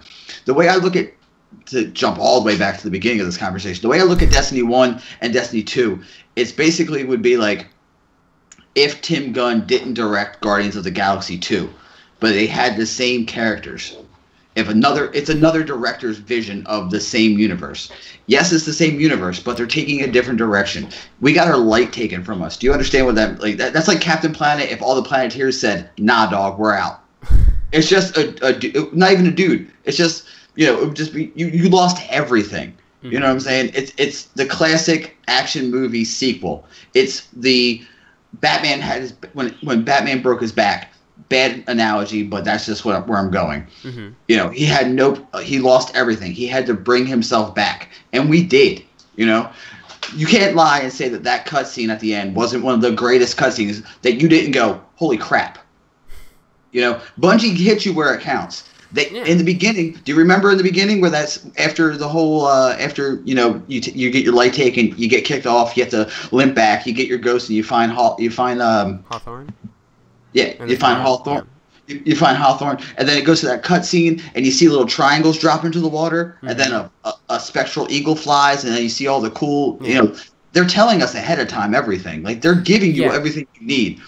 Do I think that there are better ways of them to do it? Absolutely. This is not a perfect game by any sense of imagination. There is no perfect game. There is no Cal level. Do you know what I mean? Like that's just the way I like. Do I think that the raid... I got you, Rathos. There it is. That's what I wanted. Auto rifles for life. Do I think that the raid weapon should have another slot? Yes. Do I think the Trials weapon should have another slot? Yes. Do I think they look cool? Absolutely. That shader, Callus is selected, best shader in the game. The reason why I played the damn thing is because when I first saw that shader, I said, where do you get that from? All right, let's go. Iron Banner... Oh, I spent time in Japan. Samurai gear? Sign me up. Sign me up. Quick question, just over the top here. Just a number. How many tokens has each of you turned in for the Iron Banner? I only have like 2 packages turned in. Yeah. I got the emblem. I don't know how many tokens I've turned in because I've won some games and lost some games. Yeah. 13. I have 4 packages across 2 consoles. Right? Souls? 5? I'm at rank 9. Okay. I've turned in 400 and some odd tokens. An Iron Banner? In Iron Banner. If you give me something to grind for, I will grind for it. You know what I don't have, though? The arms and the mark. You know what I'm going to do tomorrow? Grind for the arms and the mark. Do you know what I have had? I've had the auto rifle drop, the pulse rifle drop. I don't have the scout rifle. I've had the sidearm drop 4 times. I've had the submachine gun drop 3 times. I have 4 pair of boots, 2 chest pieces, 1 helmet. So guess what I have? I'm just going to grind for a whole new set of armor that I can just put in my vault. Do you know how many places I have left in my vault? About 20. Because why? I'm a collector. And that's what sucks to be me. Because I get obsessed with collecting things. Do I want the Boba Fett gear from the EDZ? Heck yes, I do. But you know what? Nessus is my hotspot right now because I'm trying to get all the chests. There are none of the region chests left on Earth. Because why? If you give me something to find, I will find it. Once again, do I think this is a great game? Because I know J-Ram, you're about to come at me. Come on, buddy. No. Okay, Dan. It's not that funny. And B, I'm sorry, it is funny. Not really. And B, assuming you won every game, you've played 25 hours of Iron Banner right now. Yeah. I played a... Well, you also got to remember when you do the challenges, you get 15 tokens. I didn't take that into consideration when I did my calculations. When you guys were doing that, I was like, you guys are forgetting that you don't, and you don't even need to do Call of Arms to go in the Iron Banner because my warlock is not Call of Arms ready. Call Arms in the Iron Banner. No, what I mean is you don't have to have the 2 quick plays and the 2 competitive down. Right. You don't even need to do that. I think that's great. Jump right in. I love it. But so what rank are you now? Oh, a lot. I got to go on DestinyTruthCast.com for all my Destiny stat needs. But I have the question for you. I've seen you guys drinking a lot of things out of shaker cups, and I mean, I'm in that club too. What are you guys drinking? Gamer subs. That's a setup, guys. That's a bump. That's a setup for a plug. Somebody take it. Dan, he's throwing over to you, Dan. Go for it. Oh, okay, sorry. Ladies and gentlemen of the Destiny Tracker community, we are glad to have your support and the support of our many sponsors. Are you lagging behind the sticks and in the crucible? Never fear! Our friends at GamerSubs have the drinks you need to keep you competitive. They've restocked their flavors of fan favorites, Dragon Fruit Punch, Acai Berry, and even OP Orange. Use our code DTR to get 10% off these delicious drinks. And guess where you can shake those drinks from? Our new friends at Clutch Chairs. Clutch Chairs, the #1 seat for all Guardians, has partnered with us to keep your posterior superior. Use our code DTR for 15% off your next order. As always, eyes up, Guardian. Nice. It's also acai. I'm sorry. Okay, I'm sorry.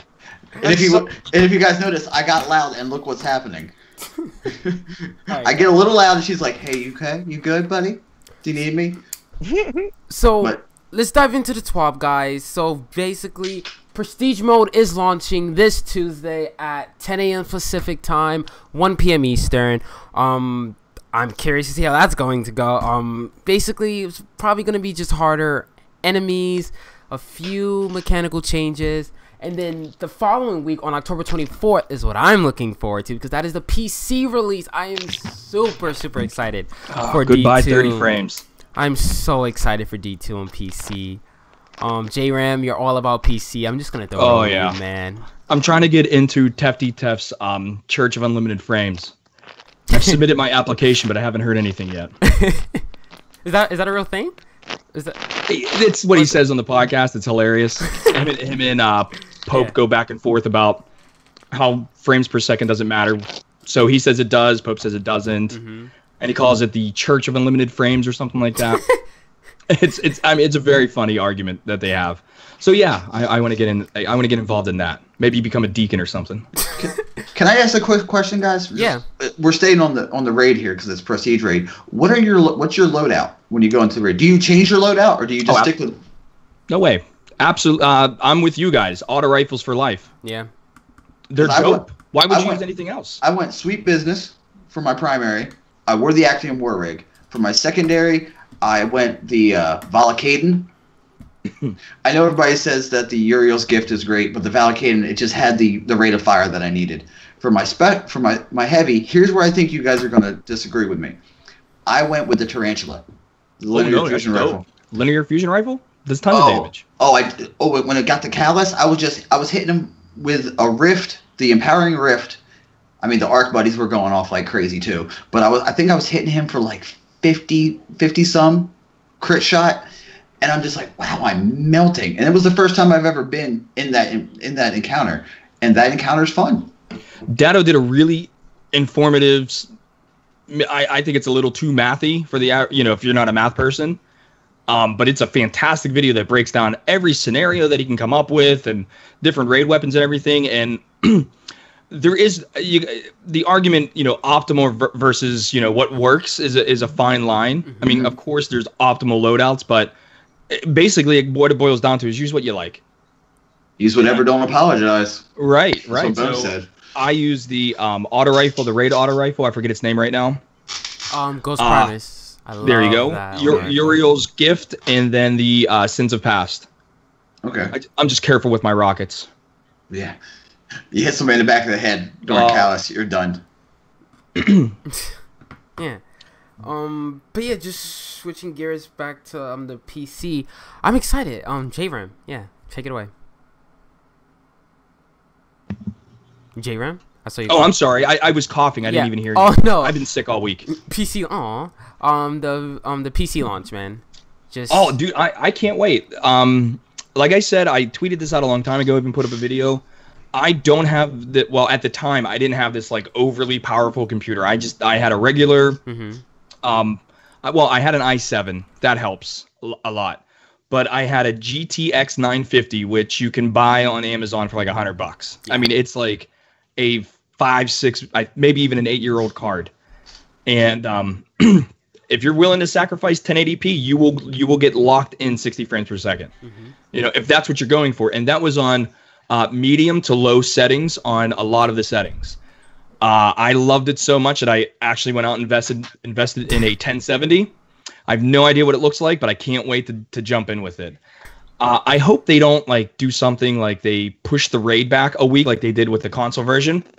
It'd be really cool if they just. What do you mean by that? Well, okay, you know how the raid we had to wait till Wednesday. Yeah. I just want it to be there. I'm pretty sure it's gonna be there day one. As soon as the game drops. I think that'd be really cool because it's already out there. So Yeah. I mean, why would you wait? Yeah, it makes no sense. Yeah, It's not I don't world's first on PC. But like come on. But yeah, no, I'm super excited for that because if I want to play this game, what spoiled me is playing the beta. It did because initially I'm like, you know what, I'll be PC. fine. PlayStation's great, Xbox is great. They're both solid consoles. Yeah. The argument, which one should I buy it for? Well, the answer is where do your friends play? Mm-hmm. Until I played PC and I was like, shit. Damn it. Bye, guys. It was on. I mean, I hate saying it because it provides no frame of reference for anybody. Yeah. But you have to see it to believe it. Even the gunplay is entirely different. Yeah. So I just can't wait to see. I was even looking at videos I recorded. I have an Elgato. If you guys are familiar with that, it captures footage and stuff like that. You can stream with it. And I was just watching, just strike videos. It's amazing. And when you kill a shank, I compared them. When you kill a shank on the PlayStation one, you get the particle effects that come out. Yeah. Fucking looks awesome, right? Triple the amount of particle effects that come out, and that's what PC is. And the particle effects just don't go away. You could see them trickle down and they wave down. Mm-hmm. They just don't fall straight. It's not linear, or not like it doesn't follow like a parabolic trajectory. They actually curve and and it's just like, oh my God. And then the strike itself looks so pretty and it was just, and maybe I'm goofy, but it even sounded better. It's just an entirely different situation. So it's a shit thing for me to say. You got to see it to believe it, but you do. And I wish I had choir of angels singing while you were playing. You know what? They might have been, and Jesus himself might have stood next to me. And when there's one set of footprints in the sand, he was carrying you. But, he was Dawnblade. Yeah, it's just people are gonna really like. Yeah. They're gonna really like the experience that they're gonna have on PC. The question becomes, once PC releases, will the PC community echo the same arguments that we were having? Are they going to say the same things that they like, or are they going to say the same things that we dislike? Because, you think I'm salty. Wait till the PC community gets a hold of this. Now, I'm glad you brought that up. Before we change topics to our last topic for the night, I do want to talk about the PC version really quickly. I cannot wait to play on PC, especially for the UI features, because to swap your guns out and to move your cursor over to the director and all that, it's amazing. I use a touchscreen laptop, so just swapping between your guns and all of that was just awesome on PC. And on console, I will admit the analog is really slow. It almost feels like they designed a game, even D1, for PC because of the little cursor that you get. Yeah, it's so smooth on. I'm really excited for the PC. And is anybody else gonna go over to PC? Nope. If I had a powerful enough computer, yeah. But games are not meant to be played on PC. So here's the thing. My PC experience for gaming, my favorite type of games on PC only is specifically RTS. Give me Command and Conquer. Give me StarCraft. Mm-hmm. Is Raythos there? I love it. Oh, there he is. Yeah. But going back to what you said, J-Rem, about the PC community, one thing I do want to talk about before we log off is Bungie's approach to communicating with the community. And I just say that because I hate to bring this up, but 2 weeks ago in the TWA, when Deej was talking about the friendship thing and the end game, that sparked a lot of rage in the community. Imagine if it was on PC. The PC community, I feel like, would have taken that to a different level. But that's just an example. I was watching a streamer yesterday, and he was just talking about how they really need to change their approach to the way they answer some questions and the way they talk to us about certain things. I have a ton of questions, and I feel like we do need answers on certain things that are in this game. And I hate to say it, but again, I don't want to say a certain thing, but Deej and Cosmo, they need to sit down with someone at the higher ups at Bungie and really change their approach to communicating with this community. Because with the PC coming on board, I feel like it could get down a dangerous route. Yeah, dude, it almost seems like the people at Bungie are like, they go to Cosmo and Deej and are like, figure something out to say for us. Okay. Well, you guys are talking my language right now with the communication, and it's something that, you know, when we started out, there was a just huge divide between Bungie and the community when Destiny launched, and I had a lot of back and forth with Deej on the forums. Probably wasn't his favorite person, and you know, through this time of, you know, playing the game, becoming a part of this community, meeting people, talking to people, getting to talking to people at Bungie, you find out that, first of all, these are human beings that really care a lot about the game. They are great people. But Deej, you know, he grew from when Destiny released to the end of Destiny 1. He grew in that role so much and brought Cosmo on, and Cosmo became integrated in. But yeah, it still needs to go further, and they still need to be more open about things. One thing we've talked about a lot is, you know, there's a lot of information that you can find with them talking to, you know, on podcasts. They'll go on, you know, the Destiny Community Podcast or Crucible Radio with maybe Wisniewski's on there. They'll do interviews, and none of that stuff really makes it back to BNet and back to Joe Gamer and the community. They put a lot of stuff out on Twitter that doesn't get back to the community. That needs to be integrated into the site where people can see it. Yes. But I think to what you're talking about, Jay, and tell me your thoughts on this. I always thought that, you know, they did these, you know, live streams and whatnot, which was something cool that they started doing as Destiny 1 progressed. But they did in year one, and I believe it was about the Crucible, they had the devs go to BNet. And one day, people would just ask questions on a specific topic, and devs went into all the threads and were answering questions on the topic within threads. And I think that's kind of something that they should have done after the reveal event, after the beta, is have devs go into the community and really, you know, people have a lot of questions they want answers, and they can't answer everything. You know, Deej say, you know, we're here at the reveal event. We want to talk about what we're showing. We don't want to talk about, you know, what are we going to drop engrams or whatever. You know, that's for another day. But what they can answer, they should be answering.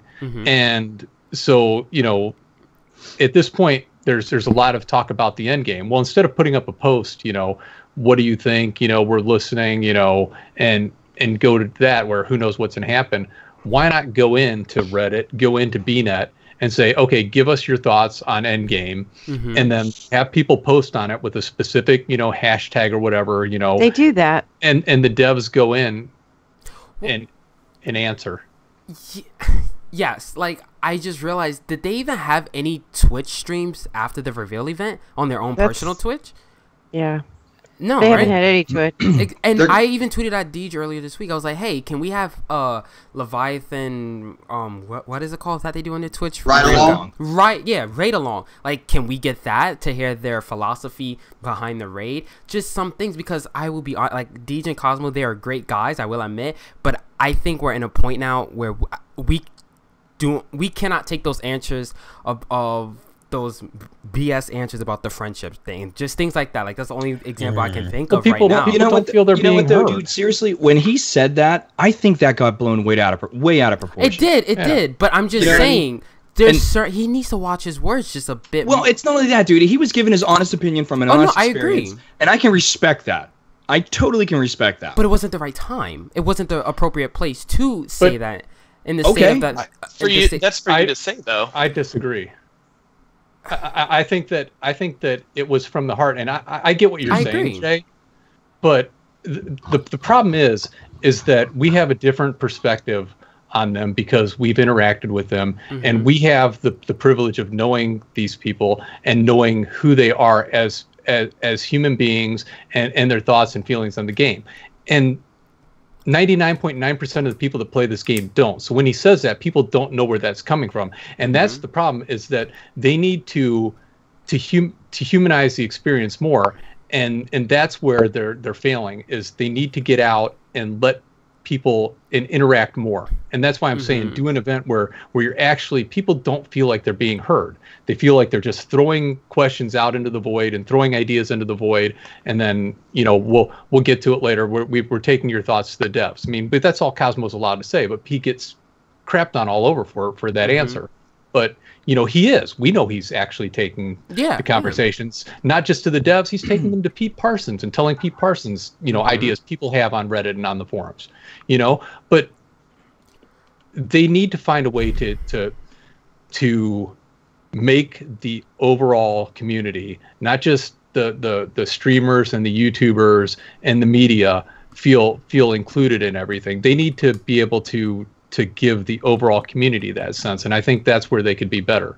And, anything they can do to humanize themselves as developers and make people feel a part of the process, or that they're listening and being heard, that's one of the things that BNet does is Cosmo posts a checklist, and people obviously respond about what they want to happen in the game, and everybody talks, like beards, right? Everybody wanted beards, all the guys wanted beards, whatever.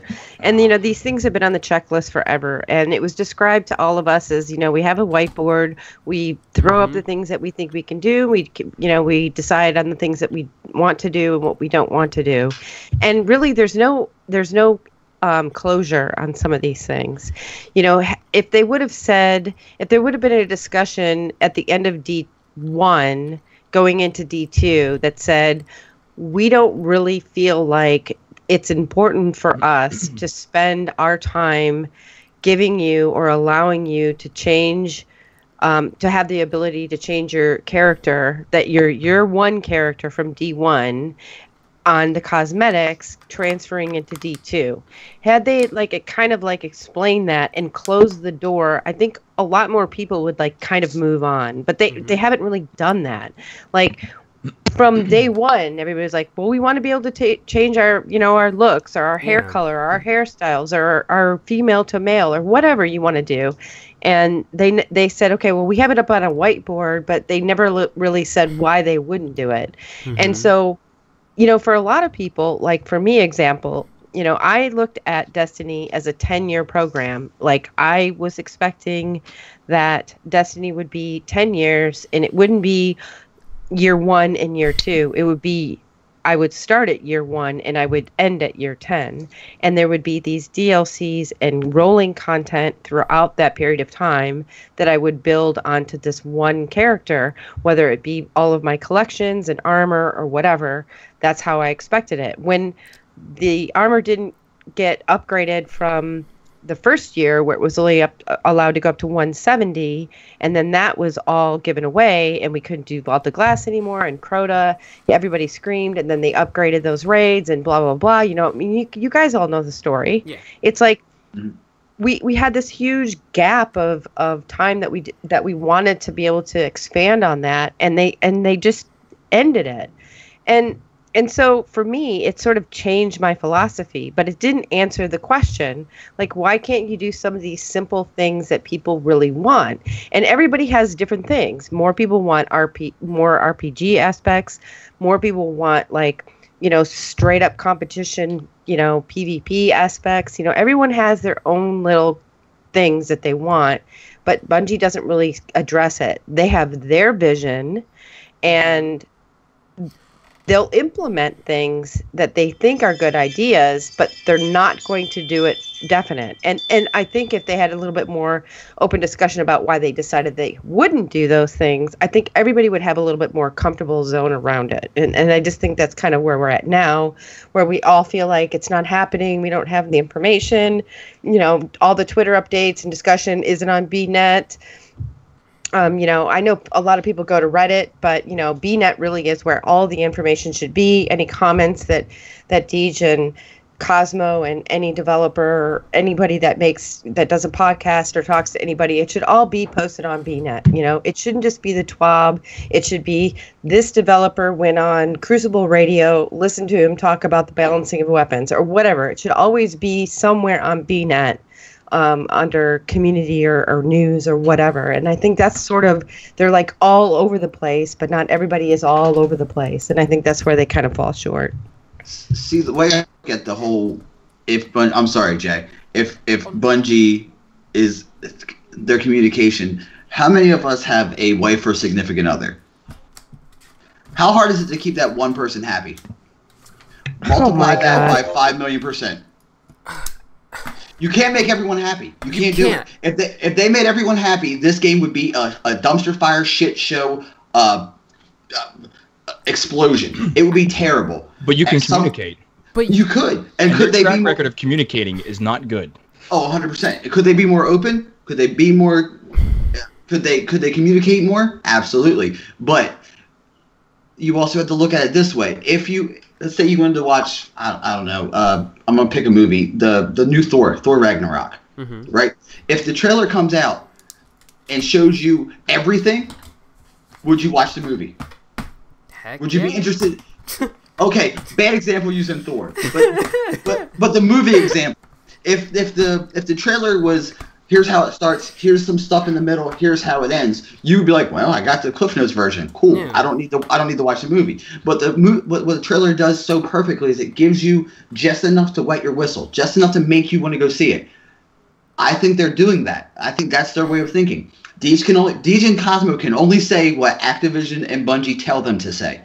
Because the last time someone went out of the pocket and said some stuff, Luke Smith, he got a little lambasted, right?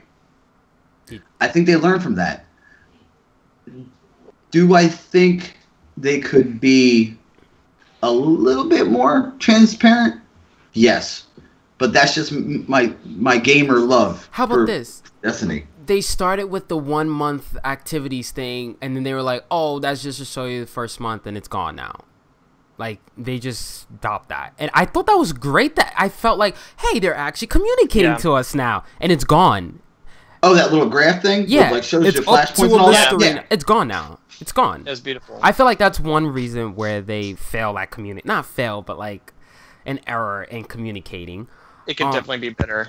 They can keep that up. Yeah. If they put that up, would you be okay? Would you guys be happy with that? Yeah. It's them communicating, and it's a roadmap. It's a roadmap. Because right now, what's after PC? We're lost. Like, we don't know what's coming up. Well, PC's not even content. DLC. Yeah, but we know we're getting the DLC in December, right? Yeah, but still. Can I just say I'm actually lost? I lost. Thank God that you guys laughed, because every time he does that in a party, nobody does. What you need to do then is get us on the hook real fast, and then say that, and we can all laugh for you. Because I thought that was really cool though. But now you know how I feel anytime everybody says RNG is terrible. I'm like, hey guys, hey. I just want them to take a different approach to communicating. I really hope they do. I hope they learned their lessons from D1. And is it just me, or does it seem like Cosmo's taking over the TWAPs from now on? Yeah, I think that's kind of what I got. I think Deej said that Cosmo is taking over the community fully because now. Cosmo's title is community manager, and Deej is communications director at Bungie. So, yeah. Also, Jay, I think that you just want the roadmap a little bit so you don't have to get up at 5 a.m. 2 days a week. Hey, I just want to throw this. Even when we had the roadmap, it was still buggy. Who remembers when it was supposed to be Titan, but it was IO, and they flipped. So okay, that's like the first week. Yeah, but I mean, like, still, I don't know. You gotta. I don't know. You gotta approach everything with a little bit of empathy, a little bit of like, a little bit of flavor. Yeah, but that's that, guys. Let's move into our final question for the night, guys. We like to end off with like a pretty funky, weird question. I don't have a food question for tonight. I do have a travel question. If you're able to travel to any part of the world, where would you guys like to go? Lost. I am going to throw it over to you first, man. I would love to go out to Seattle. Nice. Mm-hmm. Yes. All right. I'm 2 hours from there. Come say hi. J-Ram. Oh, that's a good one. I know. Can I give you a couple? Is that okay? Yes. All right. I would like to go to New Zealand. I think that'd be pretty cool. Hang out with some hobbits. I would like to go to. I would like to go back to Ireland. That's where my wife and I went on our honeymoon. Mm-hmm. So it would be nice to go back there and reminisce and everything. And I think the last one I would like to go to. Ooh, I'd like to go to Japan. I think that would be dope. I'd agree on you Japan. were there, right? I lived there for almost 3 years. Yeah, Wow. I think that would be just one of the coolest things ever. All right, Dan. Iceland. I would love to go there. It seems Cold. really excellent. Like, All right. I don't know. I've had some friends. I've had some friends go and they've loved it. So. All right, Buster. I'm gonna do 3 because All right. J-Ram, it was so good. Number 1 is God, the people in Norway are gonna kill me for this, but the Sverd Isgel, it's a monument in Norway. It's 3 gigantic bronze swords like in the ground. I just want to go there. It's just really cool. This is 3 places I've never been, right? It doesn't matter. I've been to Ireland, and I said Ireland. Okay. I would say Thailand again. Ooh. Thailand is really cool. I love Muay Thai kickboxing and stuff. And I was in Phuket, but close enough. That's where you wear a cup, Bangkok. And Japan, dude. I love Japan. I got my degree in Japanese culture and mythology, so Wow. It's kind of it's a absolutely useless. It's a useless degree. It really is. But I got it for free when I was stationed there. It just made sense. But yeah, the 3 swords, man. I just want to see that. And I'll mention Australia because I promised the Destiny Addicts podcast guys that I would get out there sometime so we could so they could yell at me for assuming all of them were from Australia and not Different parts of the world. Are you Different sure? You sure you just don't want to go to Australia so the Juzz can touch your butt?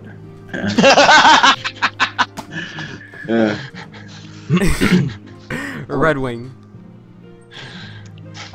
Okay, well, I live in Seattle. You don't want to come here. It's too rainy. And I love that weather. No, it's too rainy. I would really, really like to go to the lighthouse. That's what I would like to go. I went to the lighthouse. I heard it's really beautiful, and I would really like to go to the lighthouse. But outside of that, I think I would really like to go to Mars if I had a choice. I'd really like to go to Mars and see it. Maybe pal around with one of the whatever those things are called. Those little the rover. Rovers. Rovers. Yeah, that's kind of where I'd like to go. And meet the traveler. And meet the traveler. Yeah. That was a little lore thing for Rathos. I'm gonna definitely say Japan. Nice. And one of the things on my bucket list is the Great Wall. Ooh. I would love to walk the entire length of the Great Wall. Fun fact: do you know you can at the end you sled down it like on a toboggan? Sweet. That's actually how you get down. There's a that's really cool. It's like a toboggan, and you have a little piece of wood to slow yourself down. But who needs safe. a break? But who needs a break? Listen, Exactly. you're in China. Not much is safe there. You're a Titan. You're not supposed to slow down. No. Jay, what about you? Tackle through it and keep going. Me, I want to go to Greece. There's so much history there, and I love government and politics, so I think that's one of the perfect places. Yeah, they definitely have that going on. Yeah, so I would like to visit Greece. Do they still have a government and stuff? No. I mean, the history. People voted against it. Just don't eat the olives off the trees because they're absolutely horrible. Yeah, no. They need to be processed, yeah. Alright, guys. That was the 49th episode of the DTR podcast. Wait, Dan, did I get you for your thing? So what? Did I for get what you thing? For your answer? Yeah, you want to go to Iceland. Oh, Yeah, that's right. Iceland. That's right. Reykjavik, man. Reykjavik's awesome. He also wants to go to Philadelphia so we can eat it. So we can. Yeah. We're getting the whiz. So we can have a Philly taco, which is a cheesesteak wrapped in a giant slice of pizza. That's actually a thing. I'll eat it. Give that to me. Put that in my face. Alright, guys. Thank you guys so much for listening to the 49th episode. Thank you, Buster, Lost, and Red Wing for joining us this week. Thanks for having me. Yeah, so where can we find you guys on social media? Red Wing, you first. Red Wing? Red Wing, are you here? Did she leave? I am here. What was the question? Where can we find you on social media? Red Wing Girl, 1999. Everywhere. Alright, Lost. I am Lost _Souls on Twitter. Same, I believe, on YouTube. And you can also find us DestinyTruthCast, just DST, Yes. no E on Twitter as well. Alright, and Buster. You're hearing from Buster Knuckle, the three-time guest on the Destiny Tracker podcast. I'm gonna get you a trophy. On Twitter at Buster_Knuckle. That's actually Twitch. Buster Knuckle 13, Buster Knuckle 13. You can find the RNGCast at the RNGCast on iTunes, Stitcher, SoundCloud, Podbean, Google Play, the Apple iTunes Music. I might have said that again. Jay, I'm expecting my belt soon. You can send it to me. That's just what I was gonna say. I've been a belt. I've been at the gym, so it's a medium now. I've been working on my fitness, trying to get that young con on. Thanks for having me, Lost Souls, Red Wing. Nice to meet you guys. Nice to talk to you guys. Nice to meet you too. J-Ram, you're not salty. You're opinionated, and I love you for it. Dan, Love you too, man. love you like always. I love you too. Philly Taco, my brother. Philly Taco. Philly Taco? Alright. J-Ram.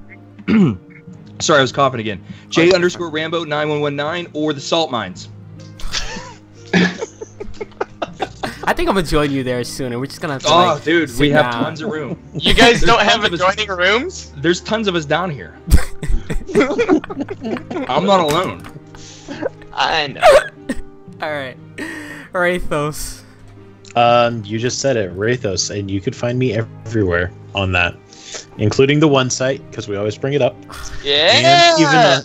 and even on a PSN We'll talk about that one site after this show. later. Alright, Dan. You can find me on Danfinity on Twitch. You can find me at DanFinitwitch on Twitter. See what I did there? And is this going out tomorrow? Yeah. Okay. Tomorrow from 11 a.m. to 1 p.m. I'm to be on the Dads of Destiny channel. They are doing the Breathe Easy campaign this year right now to help raise money to fight cystic fibrosis. So that is on twitch.tv/Dads of Destiny at 11 a.m. to 1. I think Angry Iceberg and My Name is Bife did some stuff today. So it's a really good cause and some high quality content. So check that out if it goes out tomorrow on the 14th. Alright, sweet. You guys can find Destiny Tracker on YouTube at Destiny Tracker and on Twitter at Destiny Track. You guys can find me on Twitter at J_DTR. Again, next week is our 1-year anniversary here on the podcast. I am really excited. We have a special guest joining us, and I'm super excited for that. And also make sure to enter our giveaway where we are giving away copies of Destiny 2 on PC. Just enter the Gleam, and that's all you guys have to do. Alright, thank you guys for listening to the 49th episode of the DTR podcast. My name is Jay, and we will see you all next week for our 1-year anniversary. Bye! What? So I'm coming back next week for 4 times. No, I'm serious. I want that record to be unbeatable. I want to be the Mighty Mouse of this podcast. I already broke that record. Yeah, that's how I became a host. Listen, I can't be a host on another podcast. I can barely afford to do No, this. come on, you can do it. Listen, I'm not gonna lie. If I was invited, I would say yes. I can bones this. Listen, Crucible Radio You can bones this. and Planet Destiny. I can do it. RNG and this is totally different. I can do it. Alright, guys. By the way, Thanks for having me.